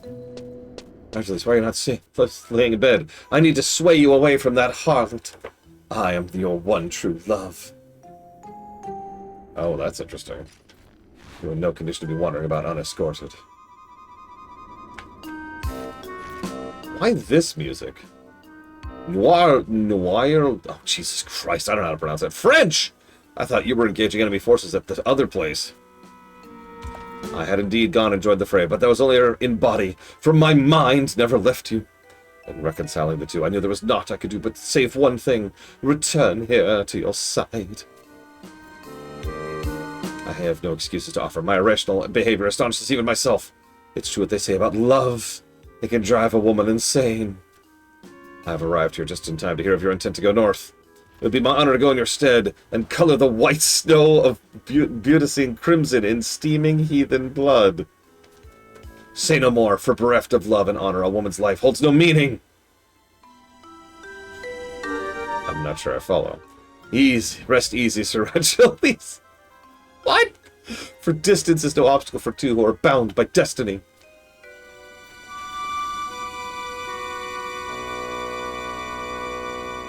Upon my return, oh my god, she's tapping her fingers! She's tapping her fingers! I ask that we are joined before the goddess. Just straight up jumping to marriage. Or sex, take your pick. Honestly, that's whatever. Or both. I guess those aren't mutually exclusive. Do you two need a room? I can give you a minute. Company, fall in. Are those all women?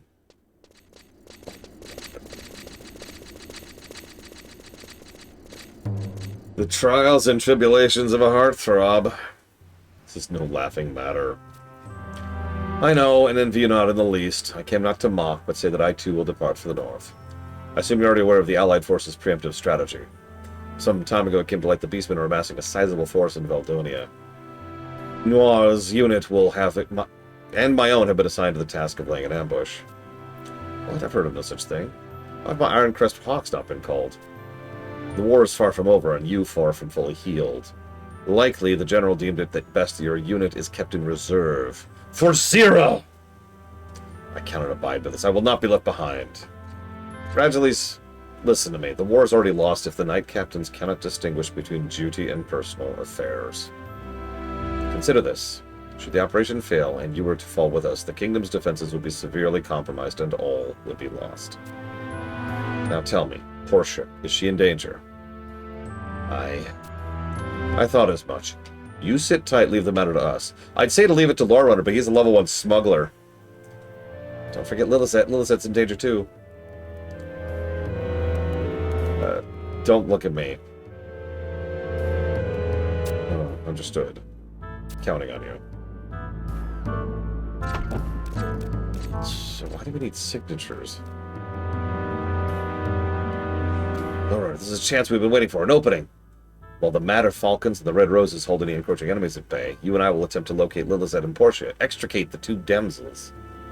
Let's go ask if we have permission to join their company.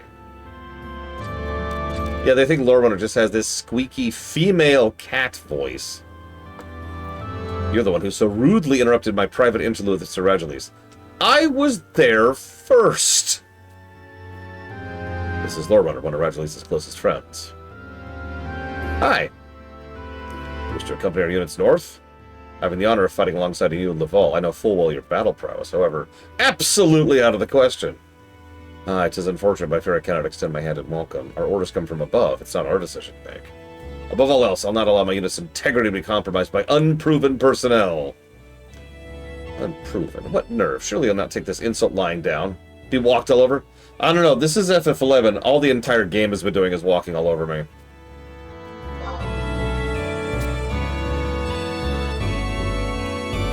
Sir Rageles does hold you in some regard. Very well.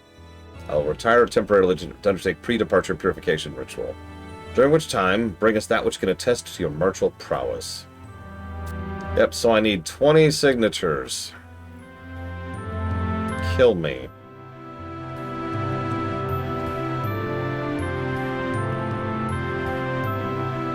I can do side quests, talk to people, or do quizzes, it looks like.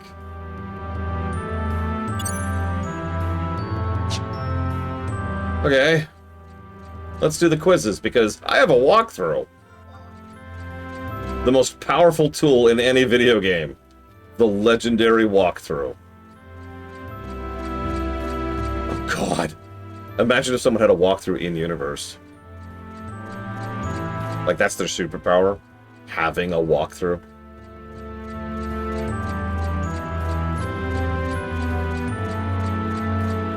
Oh, God.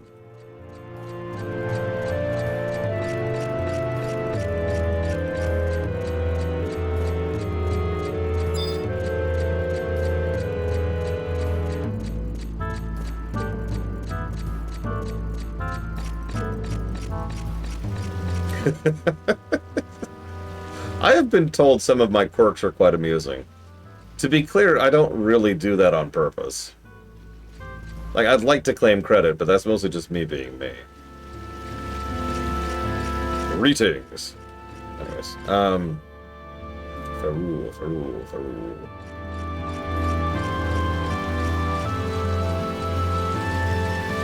Lilized has been growing on me, I'll admit. She's an archetype I'm not a big fan of, but she hasn't been an irritating version of that archetype, which is always nice.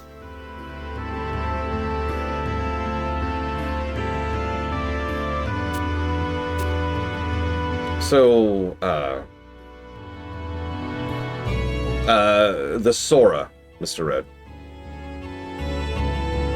Young, brash, rude. Even Sora has been done both well and badly in Kingdom Hearts, depending on the game. So, blah, blah, blah, blah, blah. So, first answer is Smilodons. Second answer is Tari. Third answer is Ghosts. Yeah, Tidus is another good example of that archetype. Having said that, Tidus is another in and out kind of a one. That is to say, sometimes he irritates me and sometimes he does not. I really do think that the localization and the voice direction problem of FF10 hurts Tidus. Because I've seen Tidus in other games, Dissidia comes to mind immediately, where he's perfectly fine.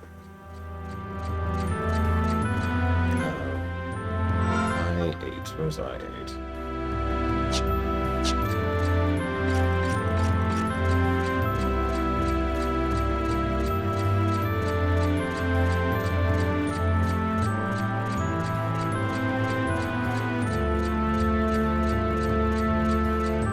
Hell, Tidus was even fine in World of Final Fantasy, if you remember that. The three of you who watched that run. Actually, yeah, I agree with that, Ross.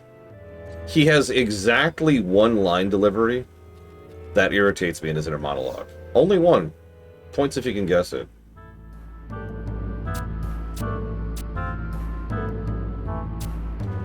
Three. Gut renders. Grahad.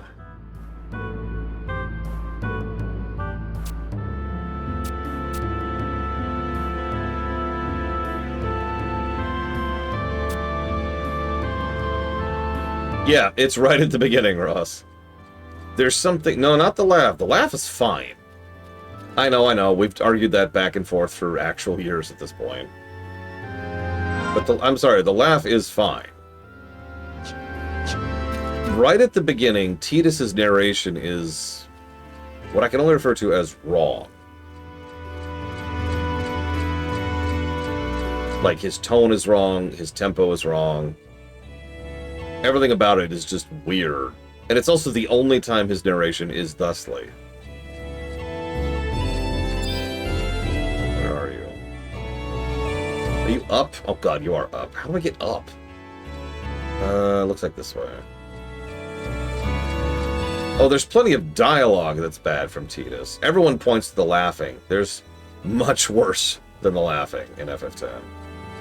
Let's see, favorite line of dialogue from Tidus. Honestly, and I'm not going to say specifics for fear of spoilers, him beating on Kimahri's chest while saying a line is probably one of the first ones that comes to my mind for a really good line from Tidus. Okay, so, Yvrar de Blar, and then Febrar Glebrar, and then Venereal Diseases, and then the Knights of the Rustwing Hawk.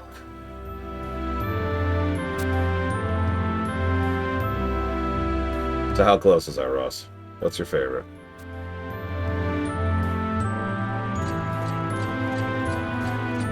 Ah, yeah.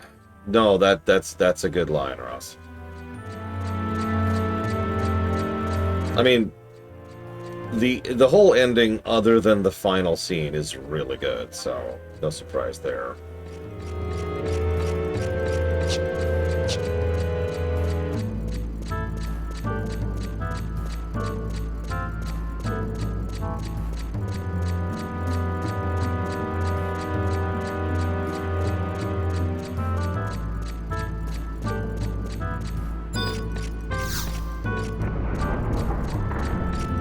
I do admit, one of the things that amuses me most about FF10 is it tends to be a better story when it's much more zoomed in.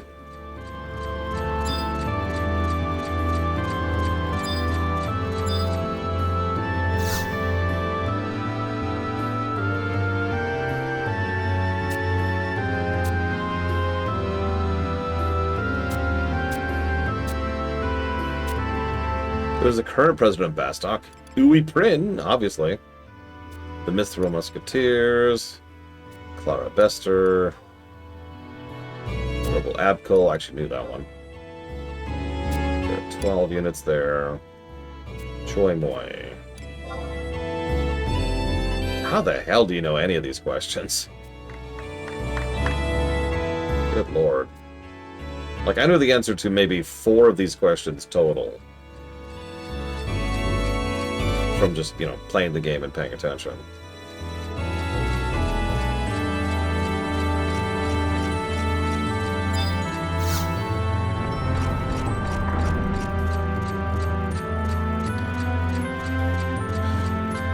One thing I also like is during the ending, Riku says a line which is kind of understated but still deserves to be recognized. She says, "We'll see you again soon," and there's like a little bit of a question mark at the end of that. Like, she obviously understands reality, but at the same time she's kind of like, maybe? No?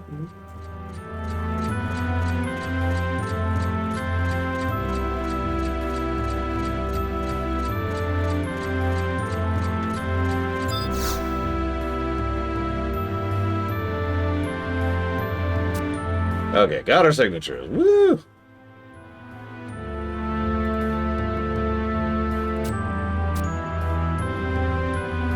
Nope, I'm good. Submit. I'm good. Let's go.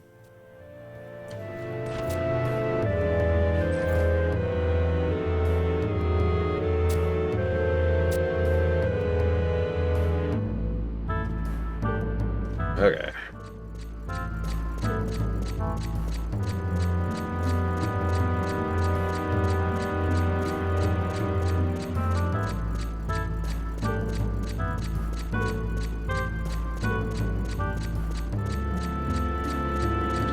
You know, I just realized I'm going to have to decide who Seymour is in RFF10.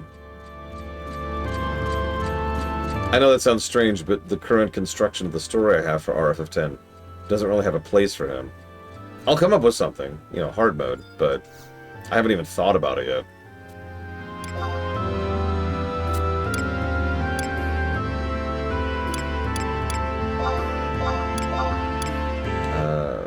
Back to Boost, Sebastian East.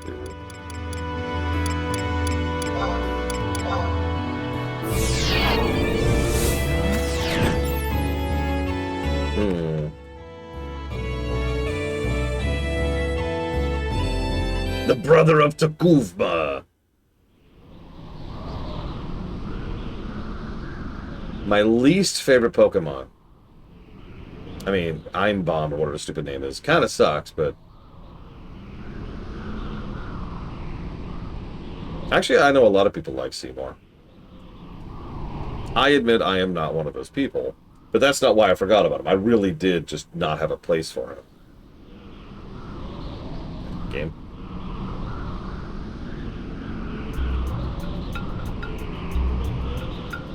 I'll figure something out.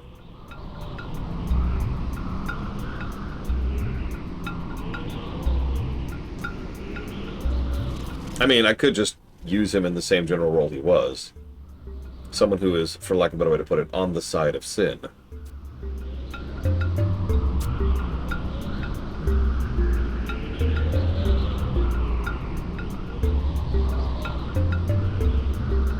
The advance guard is expected to reach the glacier by the way of the high road within the hour.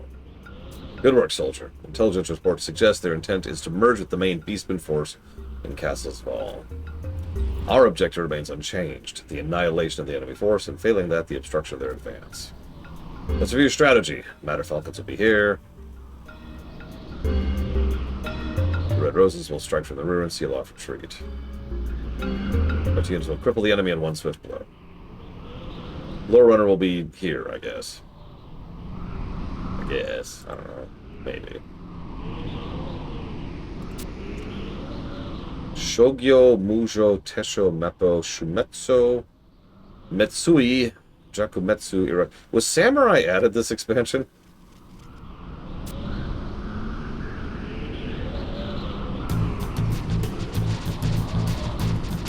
I also don't like Mr. Mime.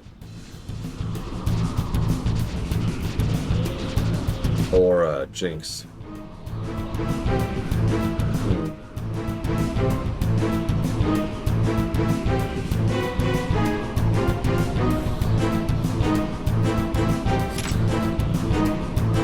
I haven't seen a scholar NPC yet.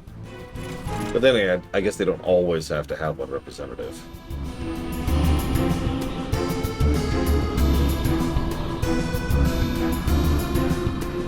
Knights of the Matter Falcon. To arms! No, it's just because Jinx is ugly and stupid.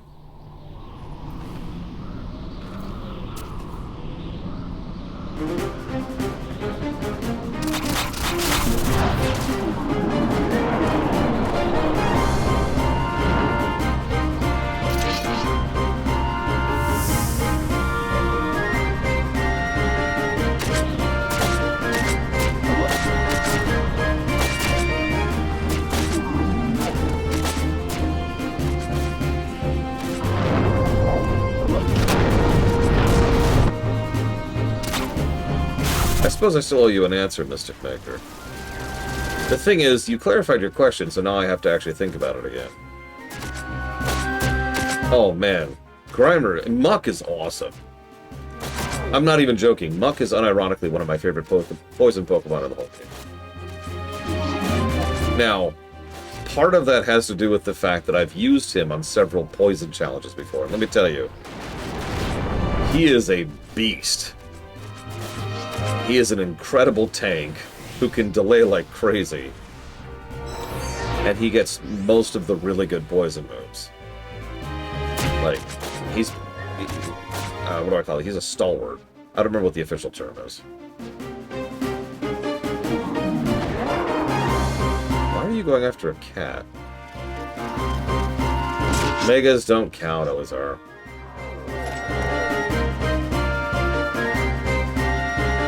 Overpowering stench of blood and steel. Such savagery, such barbarism. Must find the two girls while the battle rages.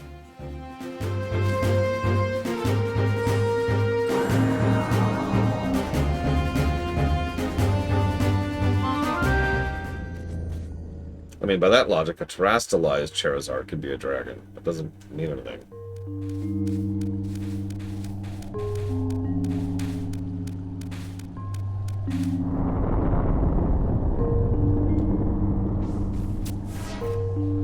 Looks like the situation's heating up on the glacier. Mime Jr. is still a Mr. Mime, but he's less horrible. So that's something. What are you planning to do with us? You two will serve as bait. As a plump carrot dangled before a chocobo's nose, so too you will be flaunted before our prey, lure in our quarry. Is it true what that woman said? That Sir Rageles can be saved? It's as the lady said. Why do you ask? Had our change of heart, have we? The things we do for love. I must confess, I'm a right sucker for this kind of thing. I might not look it, but I'm an incurable romantic myself. Well.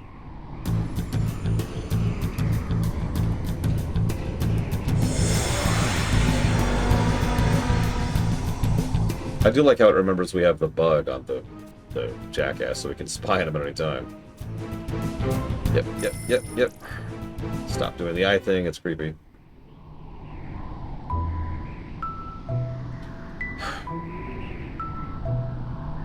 Noi, do you mean me? I've stumbled upon a conspicuous cave, not a stone's throw from where we passed earlier. Okay, cool. I hear you, loud and clear.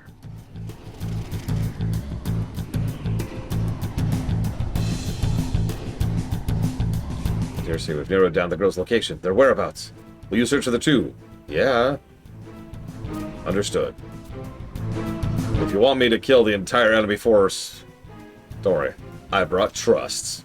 What's a trust? Don't worry about it.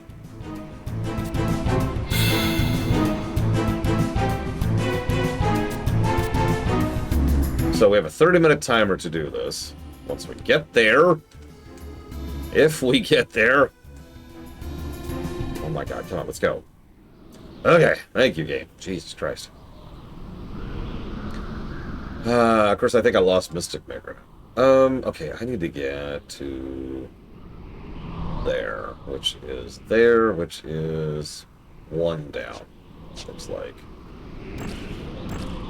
See, the thing is, I've actually already put down a pen to paper about several FF games I'd like to make someday, which I probably never will. But I do actually still plan to do so, just in case I ever have the time. One of them will be a turn-based tactical RPG kind of a thing. One of them will be a more traditional turn-based, let us say round-based, let me be more clear about that, RPG, with a backline. Then I'm going to have a puzzle-based RPG. Then we're going to have something more akin to, say, Stranger of Paradise, or something similar. After that, I think 5 was going to be the traditional one. I actually have a list of all this somewhere. And then we're going to have a Zelda clone, but that's to say a Zelda-like. I shouldn't say Zelda clone. Looks like I need to go down again. A Zelda-like, a puzzle platformer. I was going to have something based on FF7R1. I say 1 because I'm not familiar with 2. What am I missing? 8 was going to be a Hitman-like. 9 was going to be the Zelda one. I've already mentioned that. And I think it's all of them, except for the last one, 6, which was going to be an RTS.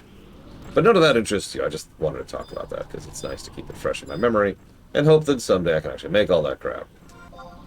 Okay, so here's green, but what I actually need... Oh god, it's up, isn't it? Is it up?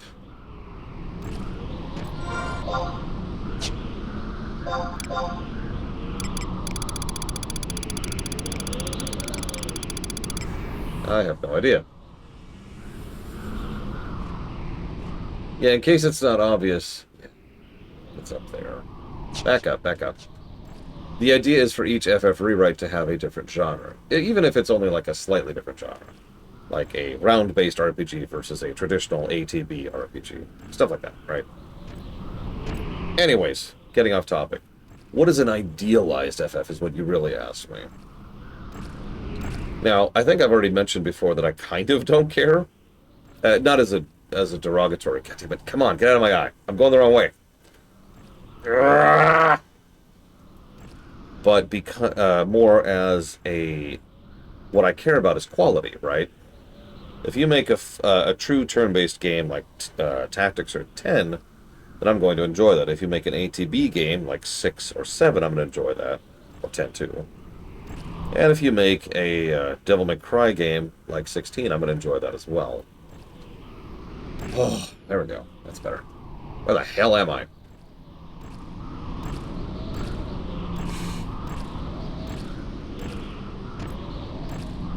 I mean, I just don't agree, Elizar. That's it. You're pulling it technically. And you know the rule. If you're pulling it technically, then you're automatically wrong. Yeah, no, exactly, Blade As long as they're good, I kind of don't care. But that is not answering the spirit of your question, so let me think about that for a minute. I will admit all of my favorite FFs are of the ATB era. 4, 5, 6, 7, 9. Like, all of those are pretty much back-to-back and all have a very similar format. So, if you put a gun to my head, which my viewers do a lot for some reason, I would probably go ahead and say ATB.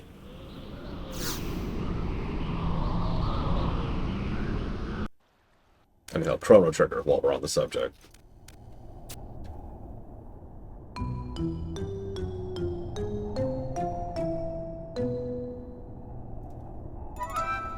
Oh my god.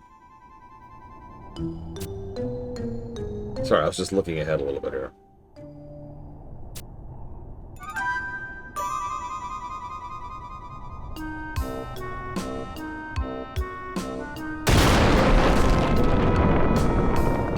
Okay. So we're given bombs, and we can use the bombs to clear up the path situation. It's a maze, let's go.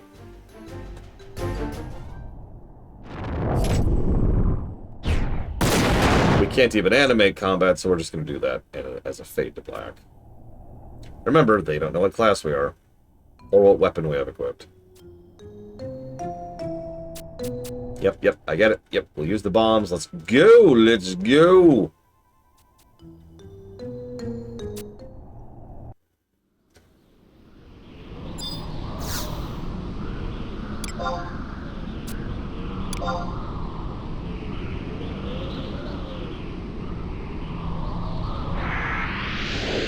What about you, Mystic Maker?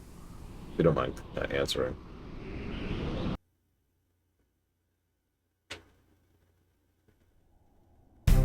Okay, northwest. I'm just going to read this, because I'm not... This map is useless. So go northwest to start and hug the right wall.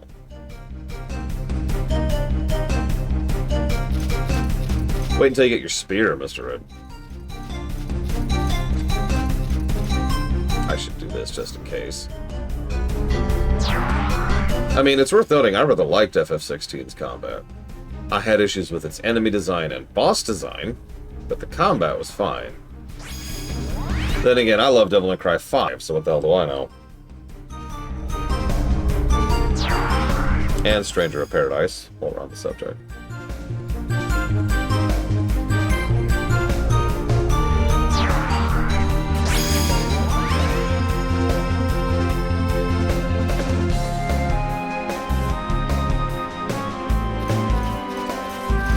No, I'm not going to add 15 to that list, Ross. Okay, go northwest, hug right wall. When I get to H9, I'm going to blow up a wall.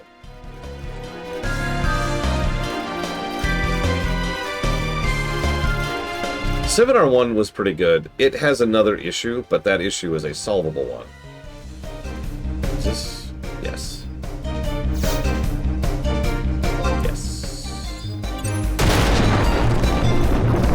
Padding. No, even in combat, enemy health is just way too high in FF7R1. I don't know if that's true in 7R2. I haven't played Rebirth. Wait, what? Okay, hang on. Go through the hole you just created, and then blow up the wall to the north at H8. Okay, I can do that.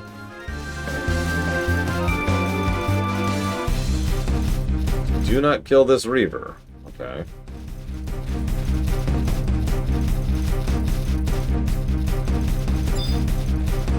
There it is.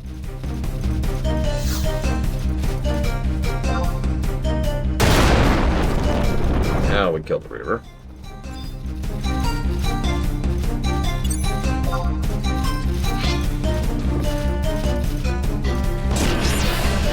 Oh, right. Sorry, you mentioned setting too. I'm so stupid. I apologize.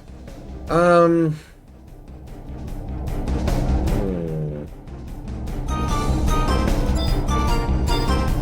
on, I know it's there. Was there. There we go. Okay, got the explosives.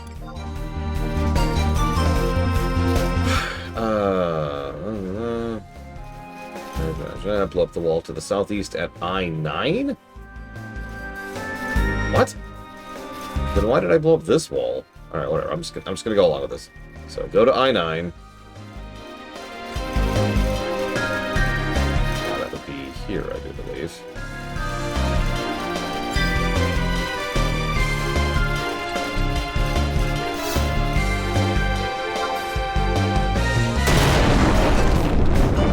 Proceed through it northeast until you reach a dead end at J7. Okay. So setting. So, at the risk of repeating myself, I kind of don't care, and as long as it's good. But having said that,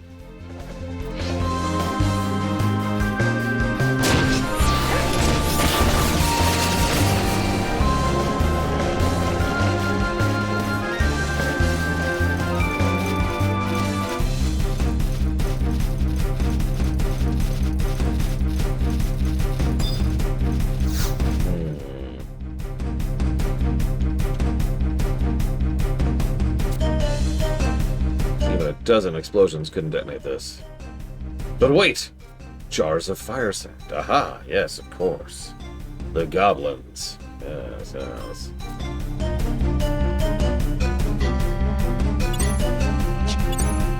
Okay. There you go. Yes.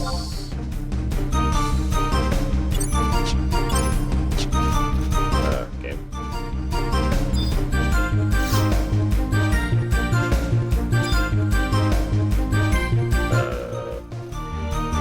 Hang on. I guess we're done here. Okay, cool. Circle back to H8. Okay.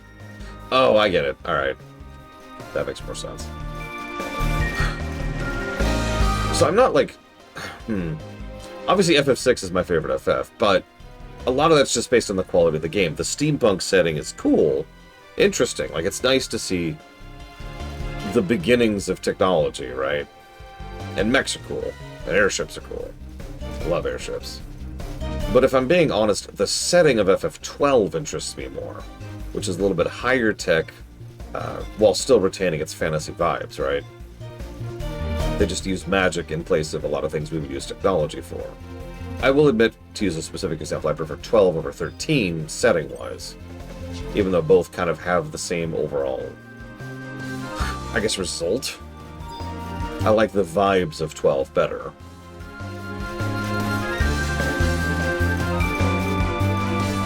Where? Oh, up here. Okay, I see it. No, this is I7. I need another one. I need H7.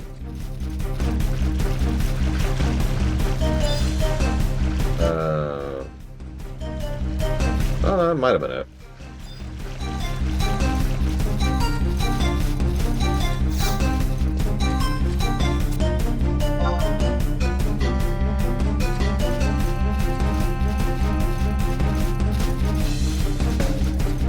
Oh, absolutely, Triexia. Vane was a politically savvy person in charge of a very powerful military, where everything was pretty much going his way. In fact, the only thing that made it so Arcades was weak at all was the loss of the 7th Fleet, or whatever it was. I forget the number. The loss of the Leviathan. If they hadn't lost that fleet, Arcades would have been fine.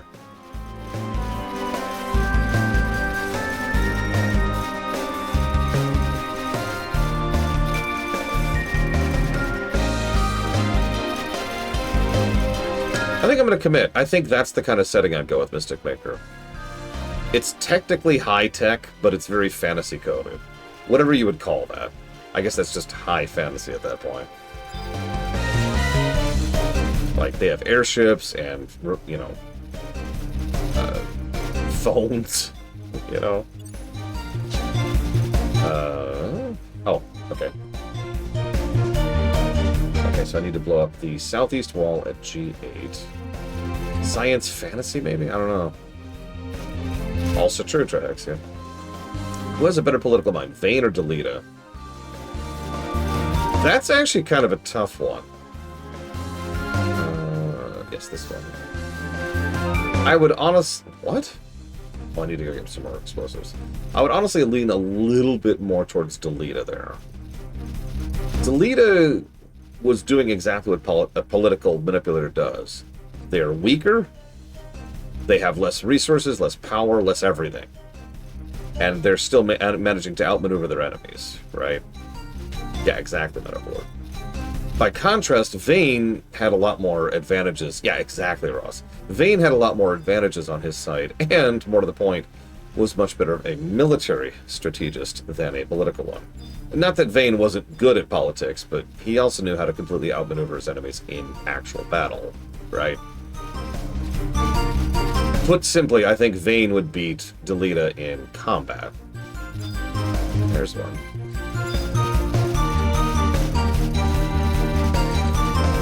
But Delita would probably beat Vayne at the courts.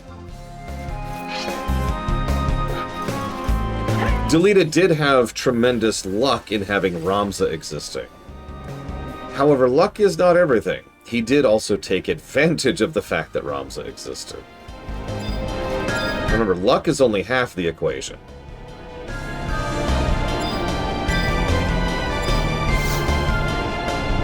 Like, Delita knew the extremely generous hand he was dealt by the fact that Ramza existed. So, he rolled with that.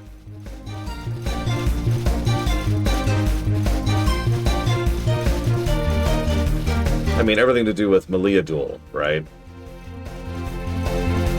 Just Meliadul. Never mind what happened with Orlando, never mind with everything else. Just Meliadul. So when it comes to what Wesker did in Resident Evil 5, where would it be in the pecking order of Marvel villains? Very, very, very bottom. Like, very bottom. Like, very, very, very bottom. Very bottom. Would I use jobs restricted to character or free swap? So, do you mind if I give you a long answer to that question? Is that acceptable?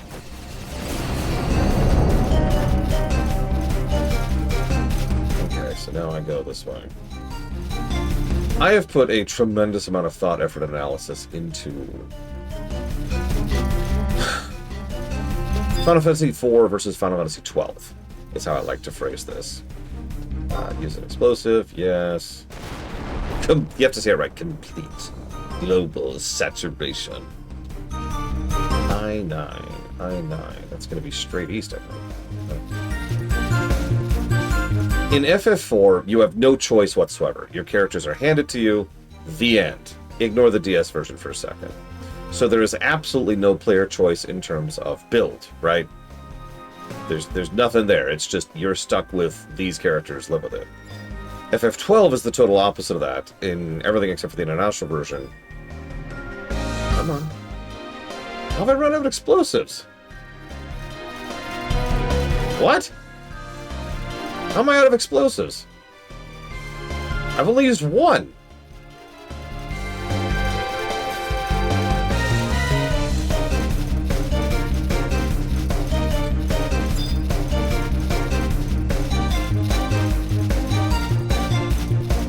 God, where did I come from?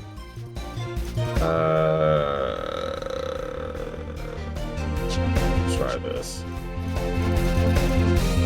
In FF12, you can be whatever, right? Anybody can be anything. Now, so I actually have terminology for this. I call this hyper-specialization versus total homogenization. This actually is something I started studying in the MMO space, because most MMOs drifted towards one of these two extremes. The relevance in an MMO is the more specialized you can be, the more encouraged you, the player, are to bring a class, not a person, right? You don't need Zaktaft because Zaktaft is your friend or wants to raid with you. You bring Zaktaft because he plays a Shadow Priest. Make sense? Now, MMOs have bounced around this for a while, but that's where this first drifted into my knowledge. I use the FFs to explain it because the FFs are perfect textbook cases of total homogenization, 12, versus hyperspecialization, which is 4. In my opinion, however, and I've chewed on this a lot, giving the player at least some choice in how they design their character is, I don't want to say mandatory, but it's the kind of thing that virtually every player is going to appreciate to some extent or another. Please tell me you're the right kind of enemy. Nope. I may have soft-locked myself here.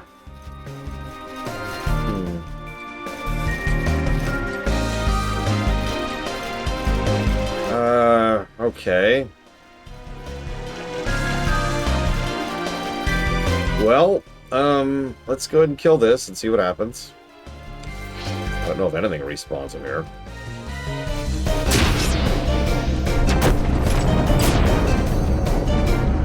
Well, there's something going on, I think.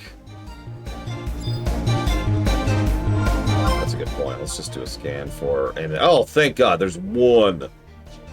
See if I can even reach that with the current state of the walls.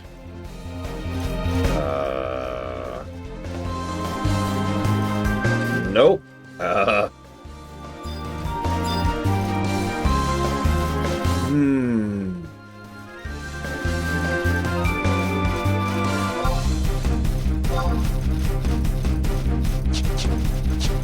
Okay. No, I know where it is. I'm not sure if I can reach it, and it looks like nothing is respawning, which is terrible. Oh, thank God, something respawned. Oh, thank you, God, for proving me wrong. Thank God I was wrong.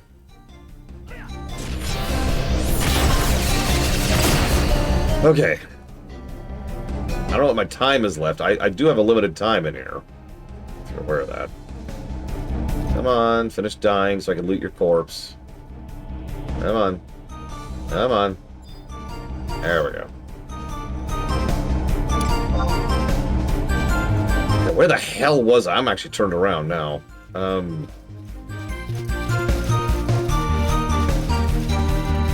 think I'm going the right way. Thank God this isn't a samey texture cave, or I might be even more turned around. So what I'm trying to say is that some games allow you too much build potential, to the point where it can be overwhelming. And if I'm being blunt, FF12 absolutely falls under that.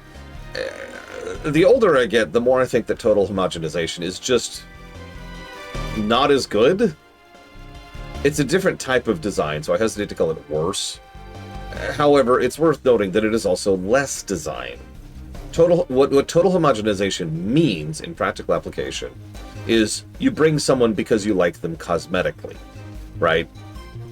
Again, you don't bring such and such because they're a black mage. You bring them because you think they're cool, or you think, you know, they've got cool animations, or you just like the character, or whatever, right? It's the same reason, and I'm going to be as blunt about this as I can, that a friend of mine used to max out Lulu first in FF10 because she has big boobs. No judgment, she does, but, like, you get my point. Because FF10, once you max out, is also the same way. Like, you just turn anybody into anything.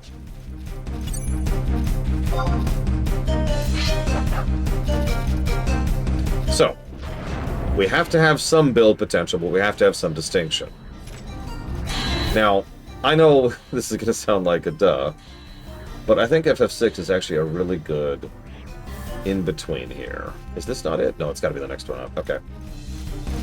Because in FF6, obviously you can teach any spells to anyone, and thanks to the Magicite system, you can raise any stats with anybody.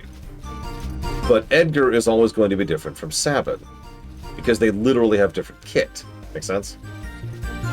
Now, you were asking specifically about jobs. Sorry for the way too long time to get back to your question. But having established all of that, I feel like I would absolutely restrict jobs based on class. Hang on, I'm going to see something here. Just use one explosive.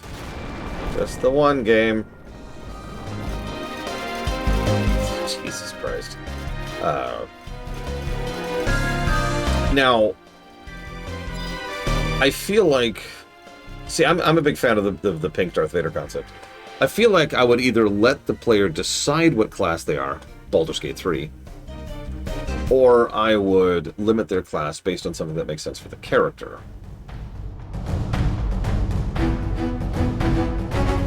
I'm not actually sure which of those I would lean towards. I would probably have a discussion with my writer's room about that. My advisors.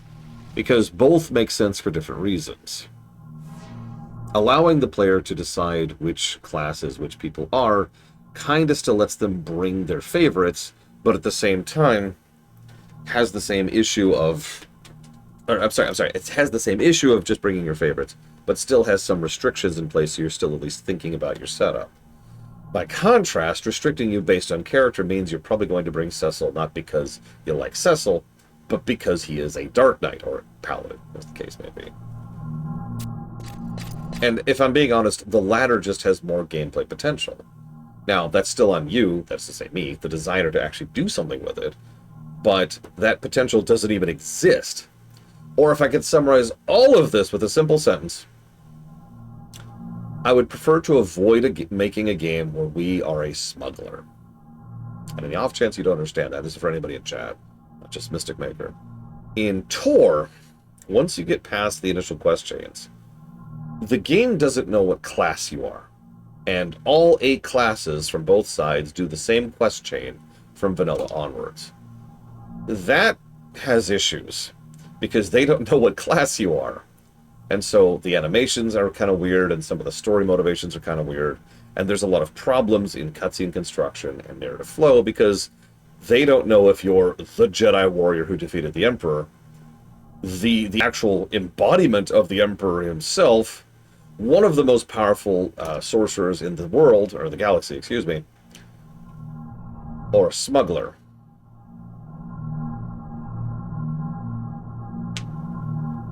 So they have to design it as if you're a smuggler. Make sense?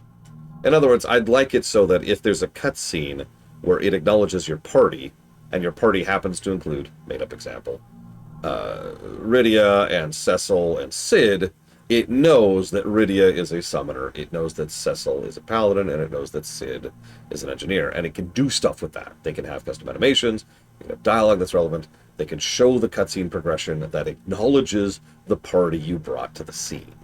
I know that's a little bit more of a story thing, but it is one of the consequences of this exact thing. Okay, let me read this out loud, then I'll answer your FF7 question. I knew you'd come for us, I just knew it. Lord Runner, thank you. Yeah, you're welcome. Where are the ones who brought you here? Where is the enemy? Hold it right there, criminal scum. Hate to disappoint, but I can't allow you to simply walk away. Tootle along. Lilith has use for that one, she says. Bad Sethir. Naughty, naughty Sethir! Why do you persist with this deplorable behavior? Catfight. You would betray us, and the goddess from whom your tears gave you life? Betray you, say? I'll not suffer any more of your slanderous remarks. You lot are the ones meddling in affairs beyond your fathoming. Out of your league. Hold your tongue. Always have you been the least regal of the Cates, a notch below, greedily pinching all the sweets and leaving none for the others. For starters! Dear naive Noi, haven't you ever heard of first come, first serve? Survival of the fittest? This scene gets a positive. It's a cat fight. It's a cat fight.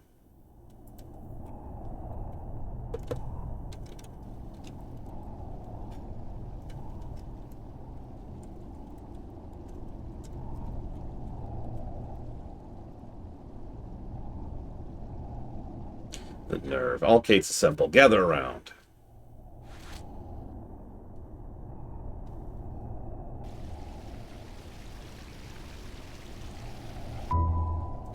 Kethir, at what turn did you go astray? Lost your way. Do you realize the graveness of your actions, your misdeeds? Da, Oak, and Sia, their blood is on your paws. They have only themselves to blame for being slow and clumsy, dim-witted and oafish. All in one and one in all, such is the essence of our being. Rebellious thoughts and behavior are not permitted. Zero tolerance. Ah yes, the will of Altana is absolute. No room to argue. Extreme situations calls for extreme measures. Drastic action. Agreed. Shame, though, that we failed to locate our feline kinsman. Location unknown.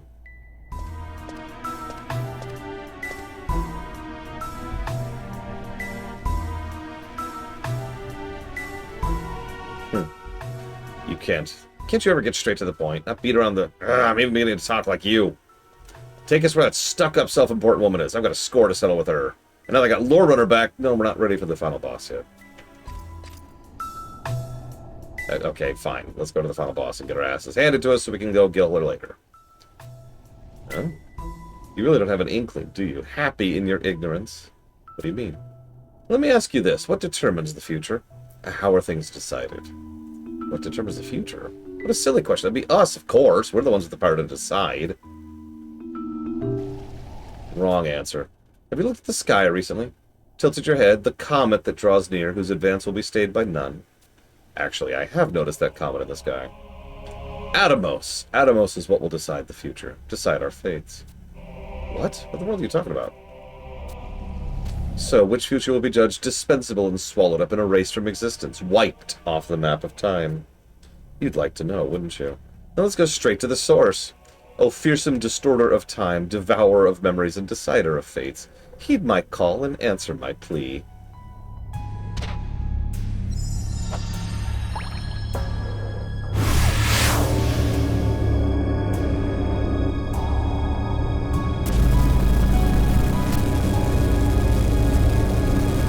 Hi, Atomos.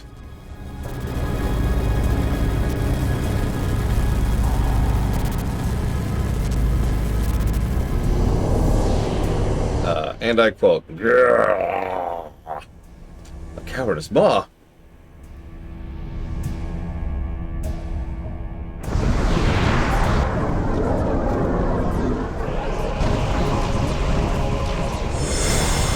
Whee!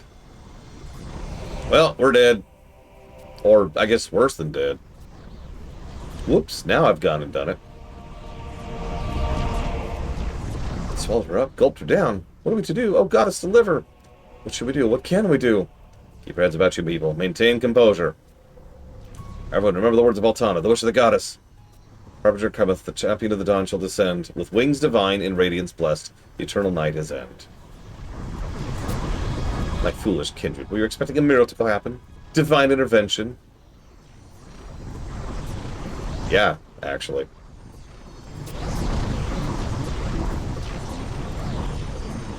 Right, as I've been saying all along, all this time, these young ones are... Oh, that looks badass. Sorry. Wielding the light, they will win back the future. The future Altana has willed for Vana'diel. Could this really be true? Truly be real? Believe in me, everyone. Share my conviction. The time has come. Let's see, we've been the Warriors of the Crystal, the Warriors of Light, and the Warriors of the Dawn. The torch we pass to you, young ones. Carry on our legacy. There's still room to grow. Not fully fledged.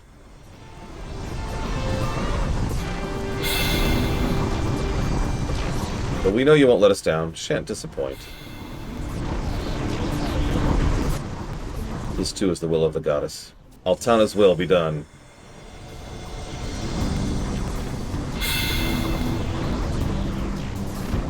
I'm not sure, Triaxia. It was so lovely to know you. I had myself a time.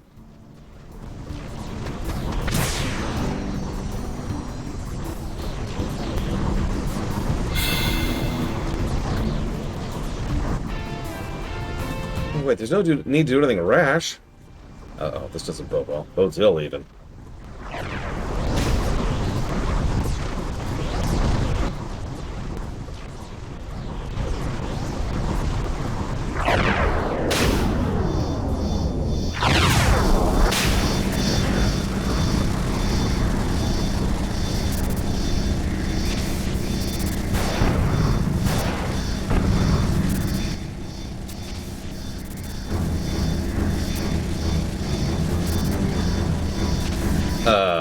What?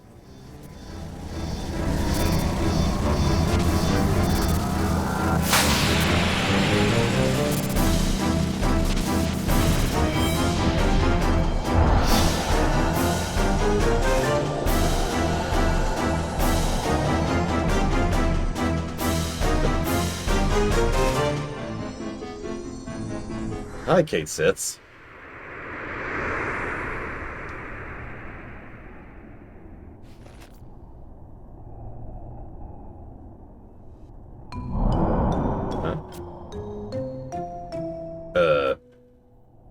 What happened to the humongous Kate Sith we just saw a second ago?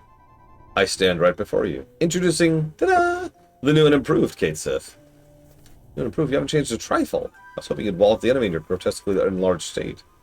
You're obviously not paying attention to the finer details, not squinting sufficiently. See how my whiskers have grown in both length and luster. See how my tail has been extended a whole paw's length, longer, more regal. Now listen up and listen well. Take heed. Underestimate Seether not for a moment. A single Kate and a traitor he may be, but all who are born from tears of Altana are possessed of tremendous power. Tremendously powerful. Using my new and improved abilities, I will seal him within a barrier from which he cannot escape. That is your chance to stop his shenanigans and end his capers. Lowrunner, take the Umbra Bug. Without it, you won't be able to enter the barrier. Denied entry. More can be had at the Northern Tower in case you fail. Blah, blah, blah, blah. Let's go. Lowrunner, Lilithset, one barrier coming up. Step lively now. Stay on your toes. Ah! Okay. Where am I going?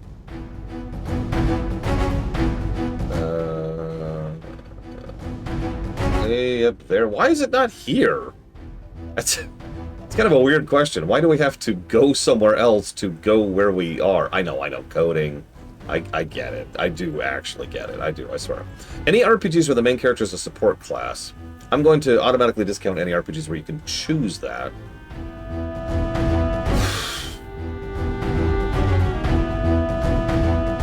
So I'm going to go with no. I can't think of any off the top of my head. The most common thing I see is the Dragon Quest archetype, where the hero is good at absolutely everything. That happens to include things like healing and buffing, so you can use them as a support, but they also happen to be good at tanking and damaging. So, in short, no, I can't think of one. Back to Mystic Maker's question. I actually think FF7 went too far. Probably only one step too far, but too far nonetheless. While there is different equipment in FF7, yeah, Maxim's another good example of this. While there is different equipment, barely, in FF7, mostly that just changes your materia setup, and frankly, there's always some piece of gear somewhere which will support any materia setup, right? H7, that's... west of here?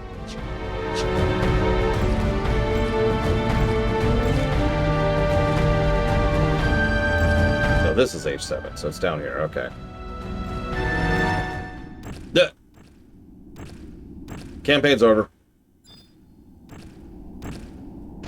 There it is. Whee! Well, okay, I hope this is where I'm going, because otherwise I need to go do that again. But anyways, in FF7, weapons barely change anything, right? So as a direct consequence, the only reason to bring any given person is because of their limit breaks. And I know a lot of people who don't build their party based on limit breaks, right?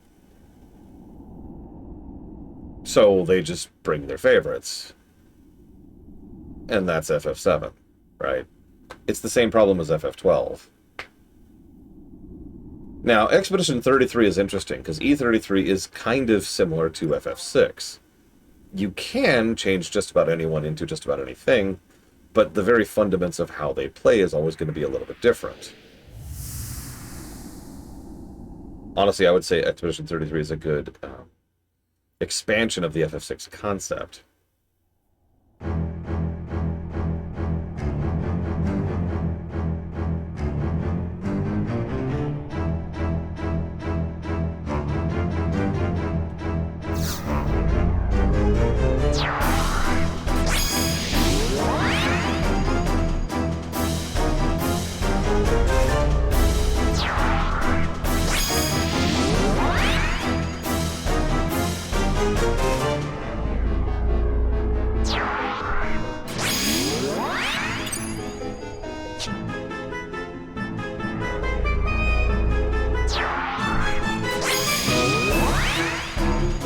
For the record, I actually like the idea of a support main character.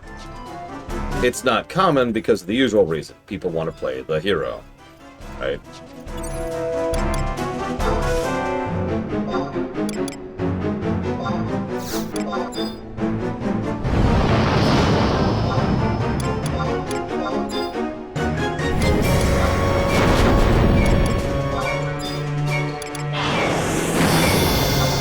That's true, Ross. Although the thing is, Ness once again fulfills the Dragon Quest archetype.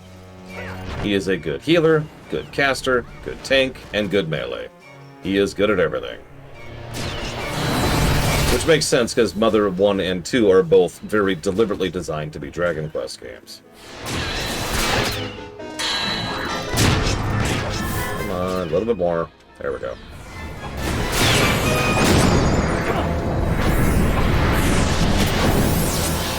Or not. Okay, I'll just Here to wait then. Almost had him.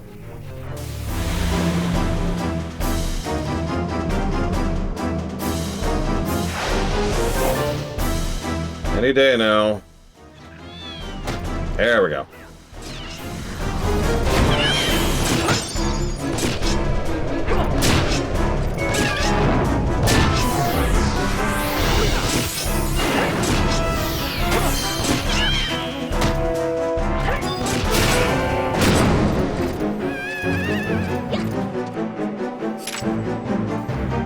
Oh, absolutely, Cure White Noise. And again, like Von Falkenstein mentioned earlier, Yuna, who is much more arguably the main character than Tidus, is kind of a support setup. Although, once again, FF10 falls into the FF7 problem. The only real difference between them is the fact that they have different limit breaks.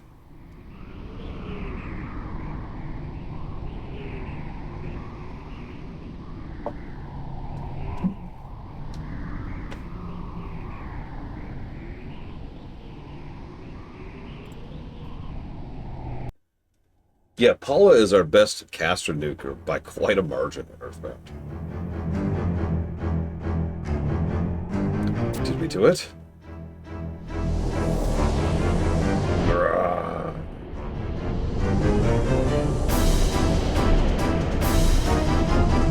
Everyone likes to argue who the main character is in FF12.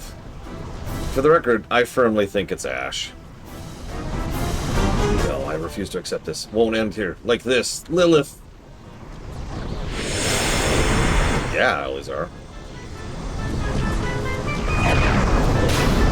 Balthier is also arguably the main character, and arguably so is Bosch. In fact, the only one who really doesn't have any kind of line on being the main character is Vaughn.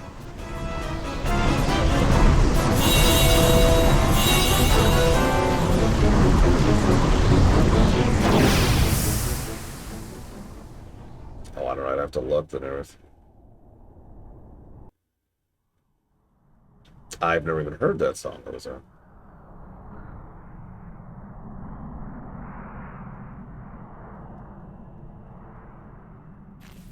Penelo doesn't exist in FF12, let's just be blunt.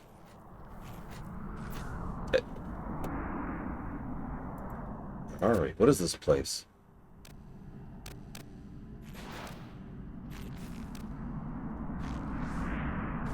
Portia. More familiar faces. A merry day this is proving to be. Lilith, help.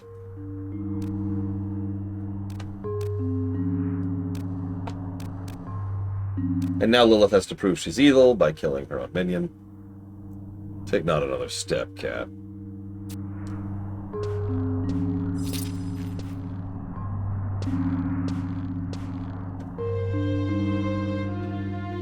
Atomos went out of control. I couldn't... Aw, my sweet, pitiful kitten. Look what's happened to you. The colors have all but left your face. Lilith... My heart aches to imagine all you've suffered. Come and be comforted and freed of your pain.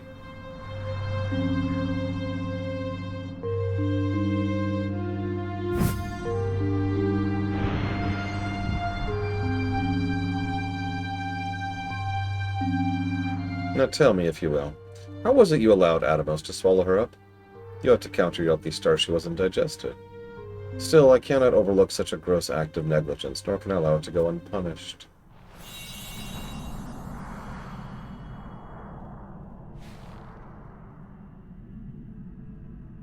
Pathetic. Such an end is fitting for a creature of the goddess.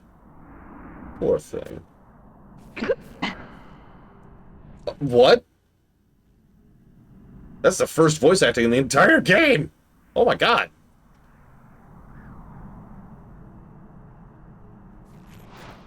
Lilith's head. Lord Runner! Oh, Portia, I'm so relieved to see you safe.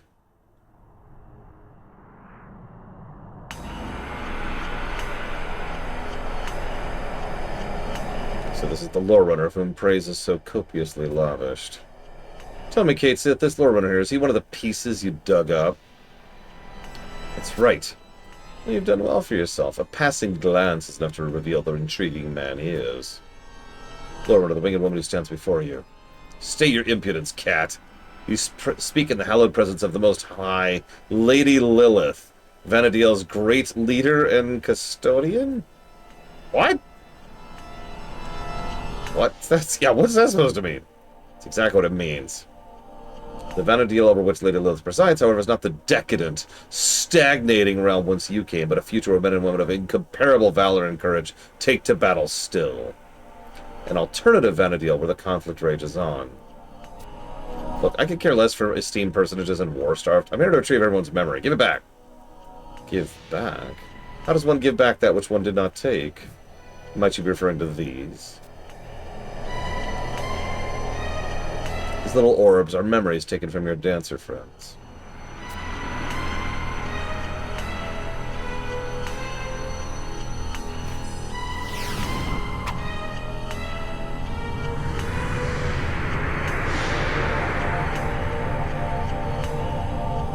Yes, game, I see that you're trying out your new tech. I get it. It's very fancy.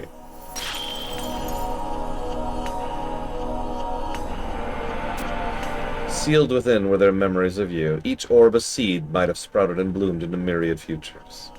Alas, they were judged by Atomos to be dispensable and thus were devoured. Dispensable futures? Correct. Atomos is more than a simple time portal. Since time immemorial, it has existed as an entity that devours time. A dreadful being devoid of all consciousness. No place in the world is safe from the voracious maw of the manipulator of dimensions. All that which is deemed dispensable is devoured, digested, and deposited here, at the wasteland of memories and time, the Walk of Echoes. What? Is that the truth? Mind you, your good companion Cait Sith knows all this as well as I. After all, it was none other than they who set the events in motion. Hold your tongue. These young ones are here at the Champions of the Dawn, chosen by the goddess herself, and scouted by us, our discerning eyes. It is they who will set Vana'diel back on the path to its rightful future. Rightful future, chosen by Altana. No god or goddess holds authority over the realm of mortals. After all, Lorewinter already killed Promathia. Shut up, shut up, shut up. It is people, not some absent deity, who will determine the fate of the world. It is I who shall lead the people of Vana'diel to their rightful future. Pray forgive my interruption, my lady. The time has come.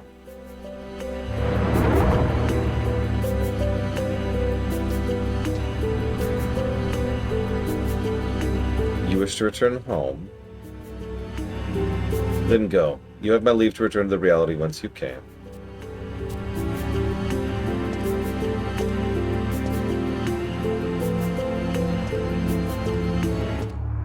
Of course, I needn't remind you what awaits you there. Will you live and grow old with Sir Regiles, or grieve his untimely demise for as long as you live? The choice is yours to make.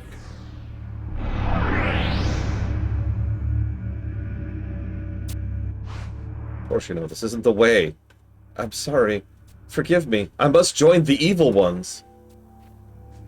Is actually what she just said. She didn't say evil, but that is what she just said. You have chosen wisely. Come then, let us walk hand in hand. Mother. Yeah, no, I called it. Can I just say? I called that forever ago. Yeah, sorry, Lilizette. Your mom's not a great person. Lore Runner, if you ever have a change of heart, I'll be waiting. Know, though, that time is a precious commodity. I must have your answer before the comet kisses the horizon. I love how I'm just standing here while Lilizette's like, ah!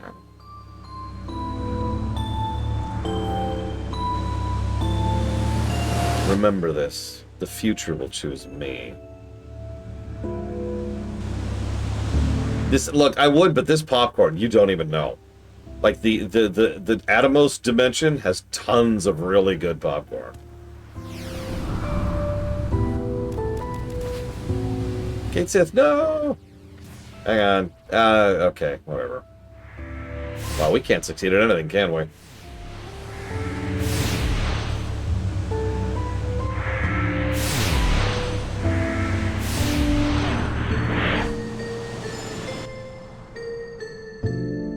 Oh my god, how is there this much quest left? How is there this much quest left? For real?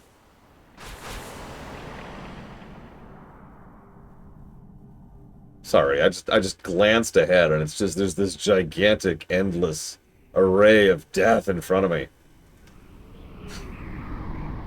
We've got 3 separate interludes still left ahead of us.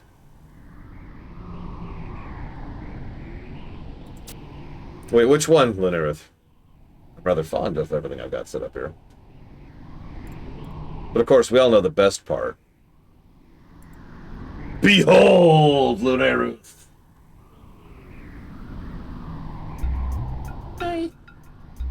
And that's the capybara in there. Whoop, nope, hang on. There we go. Hello. Bounce. Okay, back into your resting place.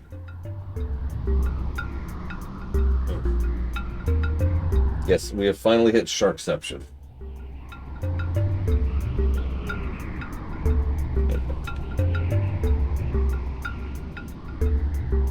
FF6, classic Mega Mans, FF4, SNES Marios,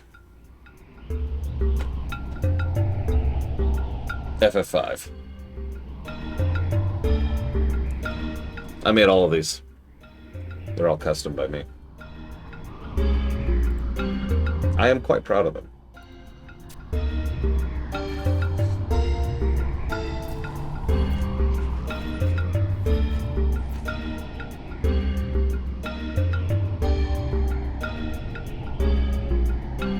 Where are we? In the aftermath of our clash with the Beastmen.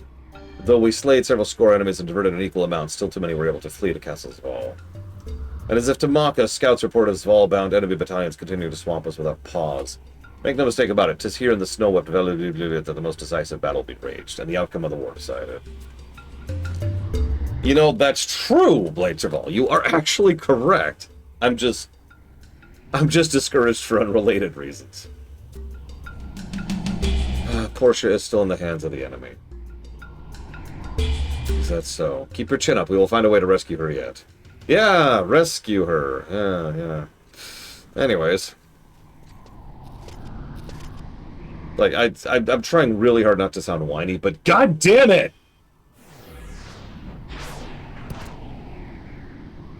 We barely managed to escape with the fur on our backs. Live and grow old with Sir Rageles, the self-professed custodian of Vana'diel said. What will become of Portia? What fiendish plot could that detestable wench possibly be concocting that involves Portia? What dastardly wiles? I'm afraid even I don't know. The knowledge eludes me.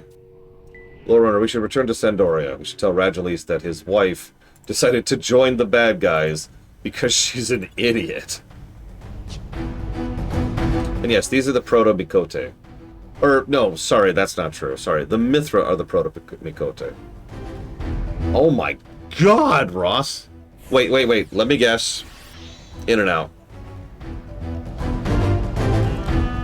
I still have several family members who live in an area where there is an in and out, and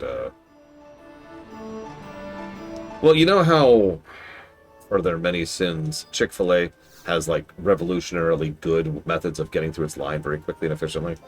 In and out doesn't. They just have a line. They just have a giant frickin' line, and that's just your life. Wait, McDonald's? What? What? Okay, no excuses. No excuses. I bet you money someone 5 cars up ordered chicken. For those of you at home not aware, speaking as someone who's worked in fast food, chicken requires longer to cook than anything else, and chicken, you don't pre-cook chicken, generally speaking, because of safety and health reasons. So that means if someone orders a chicken sandwich, you've got like a 6+ minute wait per chicken. There's a bit of a strategy involved in that, because whenever a lunch rush or a dinner rush shows up, what you're supposed to do is drop some stuff, like get some fries going, get some chicken going, get some nuggets going. Try to have something ready to go, because there's a decent chance at least some of it will be ordered. But there's always unexpected stuff, and every now and again you are dry, and someone orders a chicken sandwich, or 2, or 3, and that's a wait. Now what you're supposed to do is ask the person with the chicken sandwich to drive forward. That way you can kind of get the other people out of the way.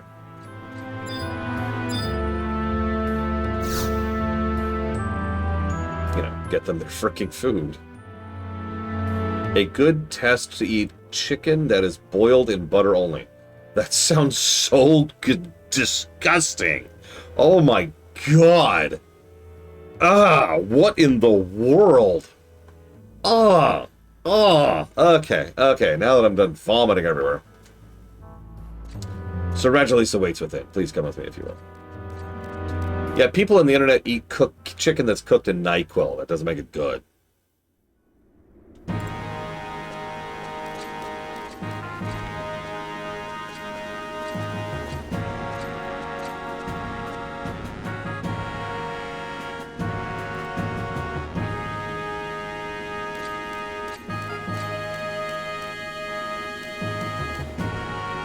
Sir Regulus? Please forgive us. We failed to rescue Portia. Well, that's a half-truth of sorts, to be honest. She was deceived and willingly...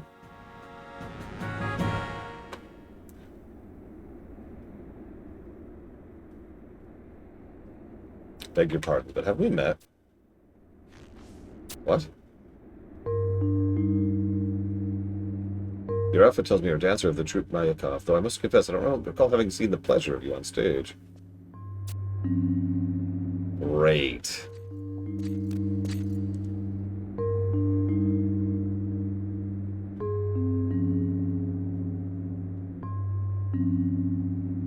With regards to Portia, Sir Vesla came and briefed me on the situation but a moment ago. Yeah, as a reminder, that's her dad, who she already lost once. So that's really horrifying. On behalf of the Royal Knights, I apologize that a civilian has been put in harm's way. On my honor, I will not rest until she is safely returned to the kingdom's walls. Oh. Yeah, that's dark. That's dark. Oh, so she has now lost her mother and her father twice.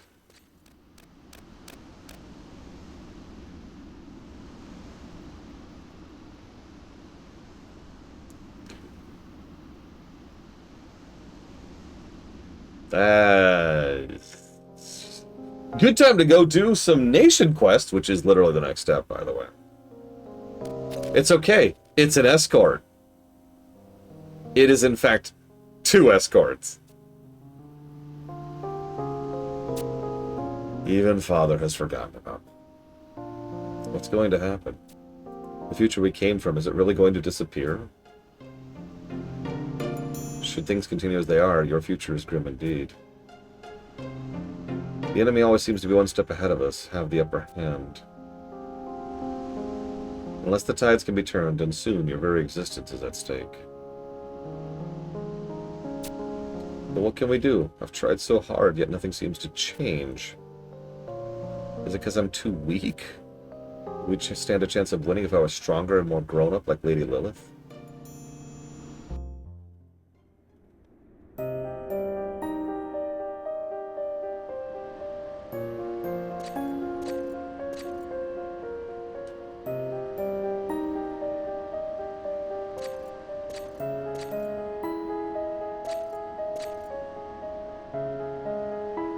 I understand you'll strike out for Valdonia, sir. Aye, a battle of colossal proportion is set to be joined in Zarkabar. I'll take to the field with the Ironcrest Hawks. If I may venture to speculate your true objective, sir. Portia, your wish to rescue her, right? No, my duty is to serve the kingdom. So all other concerns, Portia's welfare included, are relegated to secondary status. Precious little good though it may do, sir, you have my sympathy. It cannot be helped. If I could again be forgiven my audacity, are you certain this is how you wish things to be? Let us suppose the Allied forces triumph over the Beastmen. But victory came at the price most dear, the life of your beloved. Would a future bereft her tender presence hold any meaning? Thoughts such as these are racing through your mind, I'm sure. Far be it from my station to advise you, sir, but is it not time you became true to your feelings? It is not an easy decision to make between love and duty. If I could be permitted to speak but once more, I have a final suggestion to offer.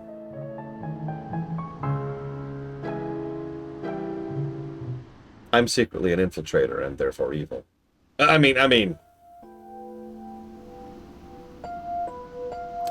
What's funny, this is not the only Square game coming out around this time that deals with people forgetting who you are and treating that as horrific. Pull yourself together, lass. Now isn't the time to be sulking, crying into your knees. Remember always that you are the chosen ones, the champions of the dawn. Handpicked out of obscurity by my noble kin and I. Have faith in who you are and take pride in what you do, for numerous are those who rely upon you. Isn't that right, Lore Runner?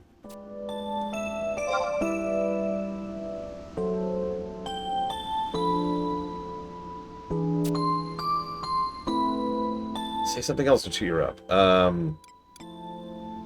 got you back.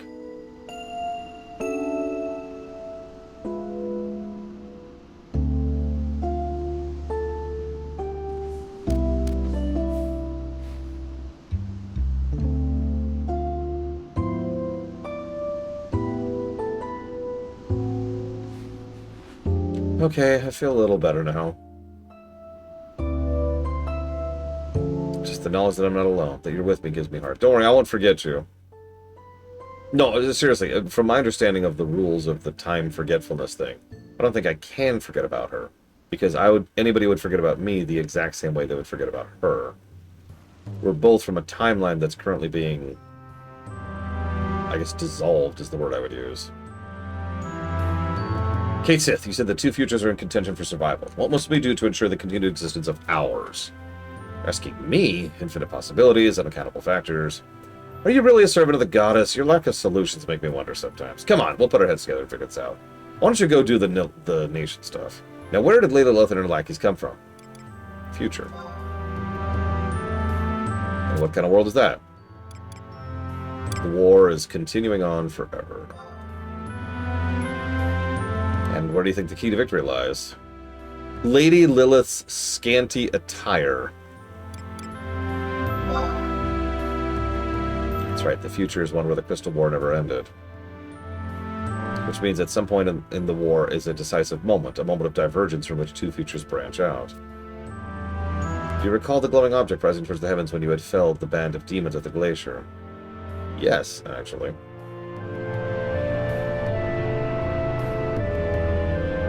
Yeah, you don't...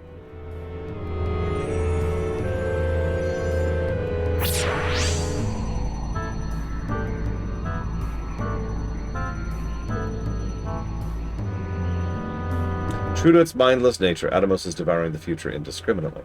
So we defeat demons, a fragment of their future is devoured.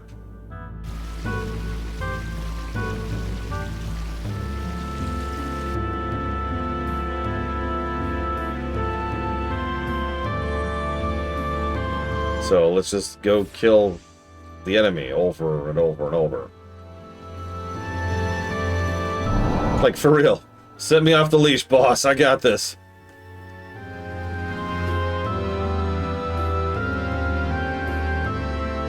It is a game of chess where two sides struggle for dominion with a limited number of pieces at their disposal. Chess pieces. Portia.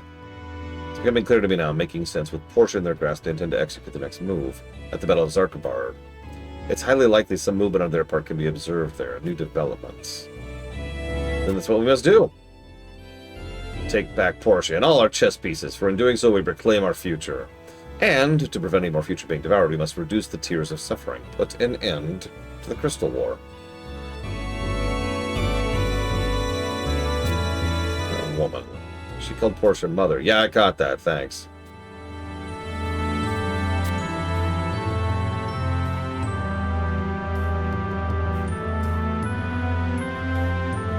Well, she's gravely mistaken if she thinks she can keep Portia. I'll bring her back. Whatever it takes. Even if it's doing some nation quests. Oh my god!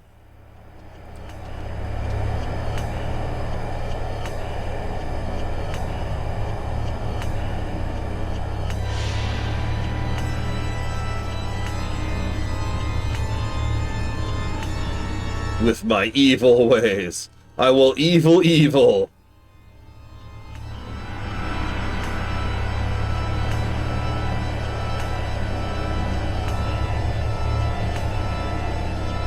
I notice there's the 5th now, by the way.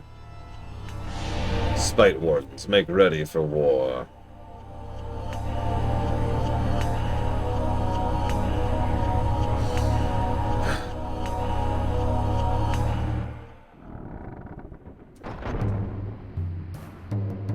Okay, so, if I'm not mistaken... Yep, now we go do... Hang on, so this is Fate in Haze, right? Let me double check, make sure where I want to be.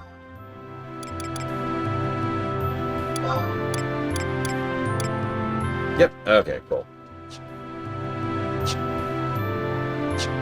Okay,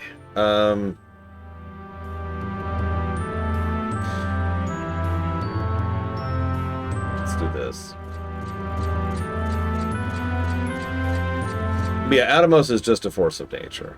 As has been mentioned several times, there's no sentience there. No intelligence, no design. It's just a thing that operates under some rules. And so the enemy are manipulating the playing field to change those rules in their favor. Which of the FF settings do I most like to live in post-game?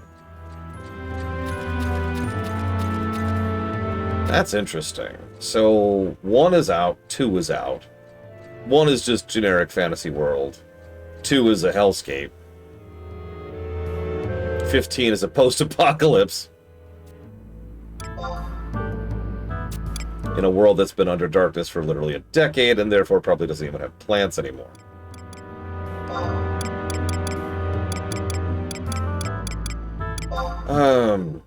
So 3's fine, but ultimately just another fantasy setting. 4 leads to After Years, let's avoid that. 5 is like resetting back to fantasy setting after having technological advancements. 6 is rebuilding the world. A lot of hope, a lot of potential, but still. Also, no magic. 7... I'm going to skip 7 entirely, because what happens after the events of 7 is debatable.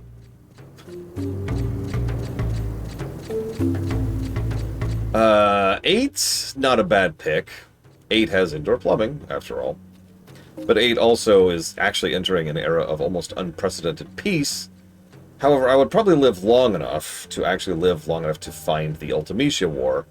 However, then the Ultimecia War would end, and I'd be fine. So I basically just have to endure one more war in the future, and then I'm good. So that's risky, but doable. 9 is interesting because 9, I think I've mentioned this before, 9's kind of on the beginning of a clean industrial revolution. So that's exciting. Also, unprecedented era of peace, everyone cooperates, everything's cool, yada yada. 10 is 10-2, so let's just assume the answer is 10-2. 10-2 is actually interesting, legitimately. In addition to the whole era of peace thing that a lot of the FFs have, 10-2 is very much at the beginning of something new, which I do value. There's a whole lot of what do we do with politics, what do we do with philosophy, how do we deal with each other. There's a whole lot of now what and a whole lot of potential, and of course, they probably have indoor plumbing. 12 is still a political quagmire. Rosaria and Arcades still exist, after all. And 13 is France. Real-life France. So... Oh, and 16 is also real-life France. So, of all of those options, 10-2 would be the one that would appeal to me the most. Obviously, it has indoor plumbing, you know, it's a big deal for me. But 10-2 has a lot of potential, right? 10-2 has... What's a quagmire? In context, it means a situation that is not going to be resolved anytime soon. Possibly that can't be resolved. 8's an interesting pick. 8 and 10-2 are probably my two top picks. The difference is 10-2 is just kind of like blank sheet of paper, right? Who knows what's going to happen next? Lots of potential. And we're ignoring 10-3 because 10-3 doesn't exist. 8 is a guarantee, because remember, Type 1 time travel, of a big Sorceress War in the future. But after that, everything's going to be going really well. And, as you say, plenty of high-tech stuff. So, roll the dice on the war in 8 with the advanced technology of 8, or less technology in 10-2, but general peaceful. One of those two.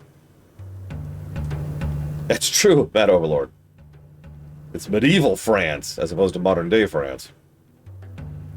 Anyways, I'm gonna go and chop off. Because I'm never getting out of wings. This is just my life. I'll see you guys.